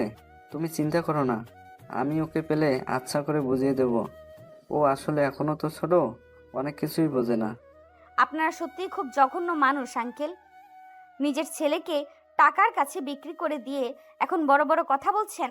আবিরকে আপনারা চেনেন না, আর ও জীবনও আপনাদের এই নরকে ফিরে আসবে না। সায়রা আর এক মুহূর্ত সেখানে দাঁড়ালো না। গাড়িতে ফিরে এসে সে স্টিয়ারিংয়ের উপর মাথা রেখে অঝরে কাঁদতে লাগলো। কোথায় যাবে আবির? এই বিশাল শহরে ওর তো আর কেউ নেই। হঠাৎ সায়রার মাথায় ফাহিমের কথাটা মনে পড়লো। ফাহিম আবিরের বেস্ট ফ্রেন্ড। সায়রা দ্রুত ভার্সিটি ডায়েরি থেকে ফাহিমের নাম্বারটা বের করে কল দিল। হ্যালো ফাহিম, আমি সায়রা চৌধুরী বলছি। আবির কি তোমার কাছে গেছে? সায়রা ম্যাম, হ্যাঁ মানে আবির আমার কাছে এসেছিল। কোথায় ও? প্লিজ ফাহিম, আমাকে ঠিকানাটা দাও, আমি এক্ষুনি আসছি। ম্যাম, আপনি ঠিকানা নিয়ে কি করবেন? আবার ওকে অপমান করতে আসবেন? ও তো আপনাদের বাড়ি থেকে চিরজীবনের মতো চলে এসেছে। ওর যা অবস্থা, আমি ওকে জীবনেও আর আপনাদের ওই রাজপ্রাসাদে যেতে দেব না। ফাহিম প্লিজ, আমাকে বুঝতে চেষ্টা করো। আমি সব সত্যি জেনে গেছি। আমি খুব বড় ভুল করেছি ফাহিম। আমি ওর কাছে ক্ষমা চাইতে চাই। আমি ওকে ছাড়া বাঁচবো না। প্লিজ আমাকে ওর ঠিকানাটা দাও, আমি তোমার হাত জোর করছি। সায়রার কান্নায় ফাহিমের মন করলো। সে শহরের এক প্রান্তে একটা সস্তা মেসে ঠিকানা দিল। সায়রা গাড়ি ঘুরিয়ে ঝড়ের বেগে সেই ঠিকানার দিকে ছুটল। শহরের এক অন্ধকার স্যাঁতস্যাঁতে গলির ভেতর একটা পুরনো টিন সেট মেস। চারিদিকে নোংরা আর দুর্গন্ধ। সায়রা তার দামি শাড়ি আর হিল জুতো নিয়ে সেই কাদার মধ্যে হেঁটে মেসের ভেতর ঢুকলো। ফাহিম বারান্দায় দাঁড়িয়েছিল। সায়রাকে দেখে সে এগিয়ে এলো। ম্যাম, এইদিকে। ও কেমন আছে ফাহিম? ভালো নেই ম্যাম। কাল রাতে বৃষ্টিতে ভিজে ওর গায়ে ভীষণ জ্বর ছিল, আর আজ বৃষ্টিতে ভিজে ও যখন আমার কাছে এলো, ও তো কাঁপতে কাঁপতে অজ্ঞান হয়ে পড়েছিল। আমি ডাক্তার এনেছিলাম। ডাক্তার বলেছে তীব্র মানসিক আঘাত আর ঠান্ডায় ওর অবস্থা খুব খারাপ। ওষুধ খাইয়েছি, কিন্তু ও ঘোরের মধ্যে শুধু আপনার কথা বলে কাঁদছে। ফাহিমের কথাগুলো সায়রার বুকে তীরের মতো বিঁধল। সে ধীর পায়ে একটা ভাঙাচোরা ঘরের দরজার কাছে এসে দাঁড়ালো। ঘরের ভেতর একটা টিমটিমে হলুদ বাল্ব জ্বলছে। একটা সরু শক্ত চৌকোর ওপরে পুরোনো একটা চাদর গায়ে শুয়ে আছে আবির। তার শরীরটা জ্বরে থরথর করে কাঁপছে, মুখটা ফ্যাকাশে। সায়রার বুকের ভেতরটা যেন কেউ দুমড়ে মুচড়ে দিল। সে ফাহিমকে ইশারায় বাইরে চলতে বলল। ধীর পায়ে ঘরের ভেতরে সে প্রবেশ করলো। সায়রা চৌকির পাশে ফ্লোরে হাঁটু গেড়ে বসলো। আবিরের কপালে হাত রাখতে সে আঁতকে উঠল। শরীরটা যেন আগুনে পড়ছে। সায়রার চোখ থেকে টপ টপ করে জল ঝরে আবিরের গালের ওপর পড়লো। জলের স্পর্শ পেয়ে আবির ধীরে ধীরে চোখ খুলল। ঘোরের মধ্যে সায়রাকে এত কাছে দেখে আবিরের মনে হলো সে হয়তো স্বপ্ন দেখছে। ম্যাম, আপনি আপনি আমার স্বপ্নেও চলে এসেছেন। আমাকে শান্তিতে মরতেও দেবেন না। আমি স্বপ্ন নই আবির, আমি সত্যিই এসেছি। তোমার সায়রা এসেছে, চোখ খোলো, দেখো। আবির চোখ পিটপিট করে তাকালো। সায়রাকে সত্যি সত্যি সামনে বসে থাকতে দেখে সে যেন হঠাৎ করে বাস্তবে ফিরে এলো। তার চোখের দৃষ্টি মুহূর্তে পাল্টে গেল। সেই শান্ত অভিমানী চোখগুলোতে এখন এক অদ্ভুত শূন্যতা আর ভয়। আবির কোনো মতে চৌকিতে উঠে বসার চেষ্টা করলো। আপনি আপনি এখানে কেন ম্যাম? আপনি কি পুলিশ নিয়ে এসেছেন আমাকে অ্যারেস্ট করতে? ফাইলটা তো আমার ব্যাগেই পাওয়া গিয়েছিল, তাই না? না আবির, প্লিজ ওসব কথা আর বলো না। আমি সব জেনে গেছি। রহমত চাচা আমাকে সিসিটিভি ফুটেজ দেখিয়েছে। আমি জানি জেরিনা রায়হান মিলে তোমাকে ফাঁসিয়েছে। আমি ওদের সবাইকে পুলিশের হাতে তুলে দিয়েছি। আমাকে তুমি ক্ষমা করে দাও আবির, আমাকে ক্ষমা করে দাও। সায়রা আবিরকে দুই হাতে নিজের হাতের মুঠো শক্ত করে ধরে ডুকরে কেঁদে উঠল। কিন্তু আবির খুব ধীরে ধীরে শান্তভাবে সায়রার হাত থেকে নিজের হাতটা ছাড়িয়ে নিল। সায়রা অবাক হয়ে আবিরের দিকে তাকালো। হাতটা ছেড়ে দিন ম্যাম। আমি খুব নোংরা একটা মানুষ। আমার বাবার টাকার কাছে বিক্রি হওয়া মানুষ। আমার মতো ছোট লোকের সাথে আপনাদের মতো বড় লোকদের হাত মেলানো মানায় না। আবির প্লিজ এমন করে বলো না। আমার বুকটা ফেটে যাচ্ছে। আমি বুঝতে পারিনি আবির, প্রমাণগুলো এত স্ট্রং ছিল যে আমি। প্রমাণ? হ্যাঁ ম্যাম, প্রমাণ। আপনাদের দুনিয়ায় সব কিছুই প্রমাণের উপর চলে। ভালোবাসার প্রমাণ, বিশ্বাসের প্রমাণ। কিন্তু ম্যাম, আমি তো আপনাকে কাল বলেছিলাম আপনি আমার চোখের দিকে তাকান। আমার চোখের জলটা কি আপনার কাছে কোনো প্রমাণ মনে হয়নি? আবিরের প্রতিটি শব্দে যে তীব্র অভিমান আর কষ্ট লুকিয়েছে তা সায়রাকে তিলে তিলে শেষ করে দিচ্ছিল। আবির একটা দীর্ঘশ্বাস ফেলে শূন্য দৃষ্টিতে দেওয়ালের দিকে তাকালো। আমি তো জানতাম ম্যাম আমি আপনার যোগ্য নই। আপনি অনেক বড় মানুষ, আপনার টাকা আছে, ক্ষমতা আছে, বয়স আছে। আর আমি তো একটা 20 বছরের বিক্রি হওয়া দাস। আমার আত্মসম্মান ছাড়া আর কিচ্ছু ছিল না ম্যাম। কাল রাতে যখন আপনি আমাকে বুকে জড়িয়ে ধরে বলেছিলেন যে আপনি আমাকে বিশ্বাস করেন, আমি ভেবেছিলাম এই বিশাল পৃথিবীতে অন্তত একজন মানুষ আমার আপন হলো। আবির আমি সত্যিই তোমাকে। না ম্যাম, আপনি আমাকে আপন করতে পারেননি, কারণ আপন মানুষেরা প্রমাণ খোঁজে না। আপনি যখন সবার সামনে আমাকে ফাইল চুরির অপবাদ দিয়ে ঘাট ধাক্কা দিয়ে বের করে দিলেন, তখন আমার মনে হলো আমার বাবা আমাকে যতটা না সস্তায় বিক্রি করেছে, আপনি আমাকে তার চেয়েও সস্তা ভেবে ডাস্টবিনে ফেলে দিলেন। আবিরের চোখ দিয়ে অঝরে জল পড়তে লাগলো। জ্বরের ঘোরে তার শ্বাস প্রশ্বাস ভারী হয়ে আসছে। সায়রা আর নিজেকে ধরে রাখতে পারলো না। সে চৌকির পাশ থেকে সোজা আবিরের পায়ের কাছে মেঝের ওপর বসে পড়লো। আবিরের দুই পা জড়িয়ে ধরে সে হাউমাউ করে কাঁদতে লাগলো।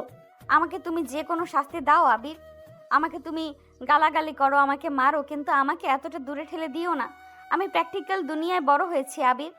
আমি শুধু কাগজ আর প্রমাণ দেখে বিচার করতে শিখেছি। আমি জানতাম না মন দিয়ে কিভাবে বিচার করতে হয়। তুমি আমাকে শিখিয়েছো আবির, তুমি আমাকে শিখিয়েছো অহংকারের চেয়ে আত্মসম্মান কত বড়। ম্যাম, পা ছাড়ুন। কি করছেন আপনি? না, আজ আমি তোমার পা ছাড়বো না আবির। তুমি বলেছিলে না তোমার আত্মসম্মান বিক্রি হয়নি। আজ আমি সায়রা চৌধুরী, আমার জীবনের সব থেকে বড় অহংকার, আমার জেদ, আমার স্ট্যাটাস, সব কিছু তোমার পায়ের কাছে বিসর্জন দিলাম। আমি তোমার কাছে আর কোনোদিন বড়লোকের মেয়ে হয়ে থাকবো না। আমি শুধু তোমার স্ত্রী হয়ে থাকবো। আমাকে তুমি আরেকটা সুযোগ দাও আবির।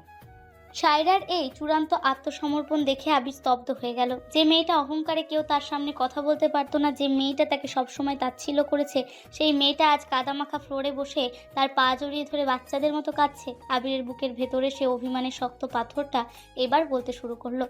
ম্যাম, প্লিজ উঠুন। ফ্লোরে খুব নোংরা, আপনার শাড়ি নষ্ট হয়ে যাচ্ছে। শাড়ি নষ্ট হলে হোক, তুমি যদি আমাকে ক্ষমা না করো আমি এই ফ্লোর থেকে উঠবো না আবির। আমি তোমার এই পবিত্র মনের একটা কোণায় একটু জায়গা চাই। আমি কথা দিচ্ছি জীবনেও আর কখনো কোনো প্রমাণ খুঁজবো না। তোমার চোখ যা বলবে আমি শুধু তাই বিশ্বাস করব। তুমি যদি বলো দিনকে রাত, আমি রাত বলেই মানব।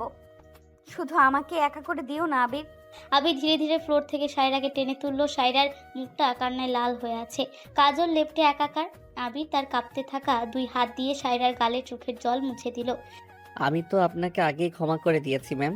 আমি কারো ওপর রাগ করে থাকতে পারি না, কিন্তু ওই যে একটু কষ্ট পেয়েছিলাম। আমি ভেবেছিলাম আপনি হয়তো আমাকে আর চান না। বোকা ছেলে, তোমাকে ছাড়া আমি এক মুহূর্তও বাঁচার কথা ভাবতে পারি না। I love you Abir, I love you so much. Saira আর কোনো দ্বিধা না করে আবিরের বুকের ওপর ঝাঁপিয়ে পড়ল। আবিরকে 2 হাতে শক্ত করে জড়িয়ে ধরল। আবিরও তার দুর্বল 2 হাত দিয়ে সায়রাকে নিজের বুকের সাথে মিশিয়ে নিল। জ্বরে পড়তে থাকা আবিরের শরীরটা সায়রার পরম মমতায় যেন অদ্ভুত এক প্রশান্তি খুঁজে পেল। অনেকক্ষণ দুজন এভাবে একে অপরকে জড়িয়ে ধরে রইল। তাদের নীরবতা আজ সব কথা বলে দিচ্ছিল। আর কখনো আমাকে ছেড়ে যাওয়ার কথা বলবে না। তুমি যেখানে যাবে আমি সেখানেই যাব। আর আপনিও কখনো আমাকে ম্যাম বলে ডাকতে বারণ করবেন না। আচ্ছা ঠিক আছে, ম্যামই ডেকো, কিন্তু সবার সামনে না। কেন? সবার সামনে ডাকলে মানুষ হাসবে বলে? মানুষ তো হাসবেই, কিন্তু আমার তাতে কিছু যায় আসে না। তবে আমি চাই তুমি আমাকে এমন একটা নাম ধরে ডাকো যেটা শুধু তোমার আর আমার। আচ্ছা ভাববো, তবে এখন আমার খুব ঘুম পাচ্ছে। ঘুমাও, কিন্তু এখানে না। চলো বাসায় চলো। না ম্যাম, আজ রাতটা এখানেই থাকি। ফাহিম অনেক কষ্ট করে ডাক্তার এনেছে, ও মন খারাপ করবে। আচ্ছা ঠিক আছে, ফাহিমকেও আমরা কাল আমাদের সাথে নিয়ে যাব। ও তোমার সত্যিকারের বন্ধু। সায়রা চৌকির ওপর আবিরের পাশে শুয়ে পড়ল। আবিরের মাথাটা নিজের বুকের ওপর টেনে নিল। আবির সায়রা শাড়ির আঁচলটা শক্ত করে ধরে চোখ বন্ধ করলো। বাইরের বৃষ্টিটা এখন অনেকটাই কমে এসেছে। টিনের চালে ঝিরঝির বৃষ্টির শব্দ একটা অদ্ভুত রোমান্টিক পরিবেশ তৈরি করেছে। পরের দিন সকালে মেসের সামনে সায়রার গাড়ি দাঁড়িয়ে আছে। আবির আর সায়রার হাত ধরে মেস থেকে বেরিয়ে এলো। ফাহিম হাসি মুখে ওদের বিদায় জানাচ্ছে। আবির ফাহিমকে জড়িয়ে ধরে বিদায় নিল। সায়রা আর আবির গাড়িতে উঠলো। আবির, আমি একটা সিদ্ধান্ত নিয়েছি। কি সিদ্ধান্ত? আমি আর বাবাকে আমাদের একসাথে থাকা নিয়ে কোনো কথা বলতে দেব না। আমরা কালই একটা নতুন ফ্ল্যাটে শিফট হব। আমি চাই আমাদের সংসারটা শুধু আমাদের দুজনের হোক। সেখানে কোনো রিয়াজ চাচা, জেরিন বা কবির থাকবে না। আর হ্যাঁ, তোমার বাবা যদি কখনো তোমার সাথে যোগাযোগ করার চেষ্টা করে তুমি আমাকে জানাবে, আমি ডিল করব।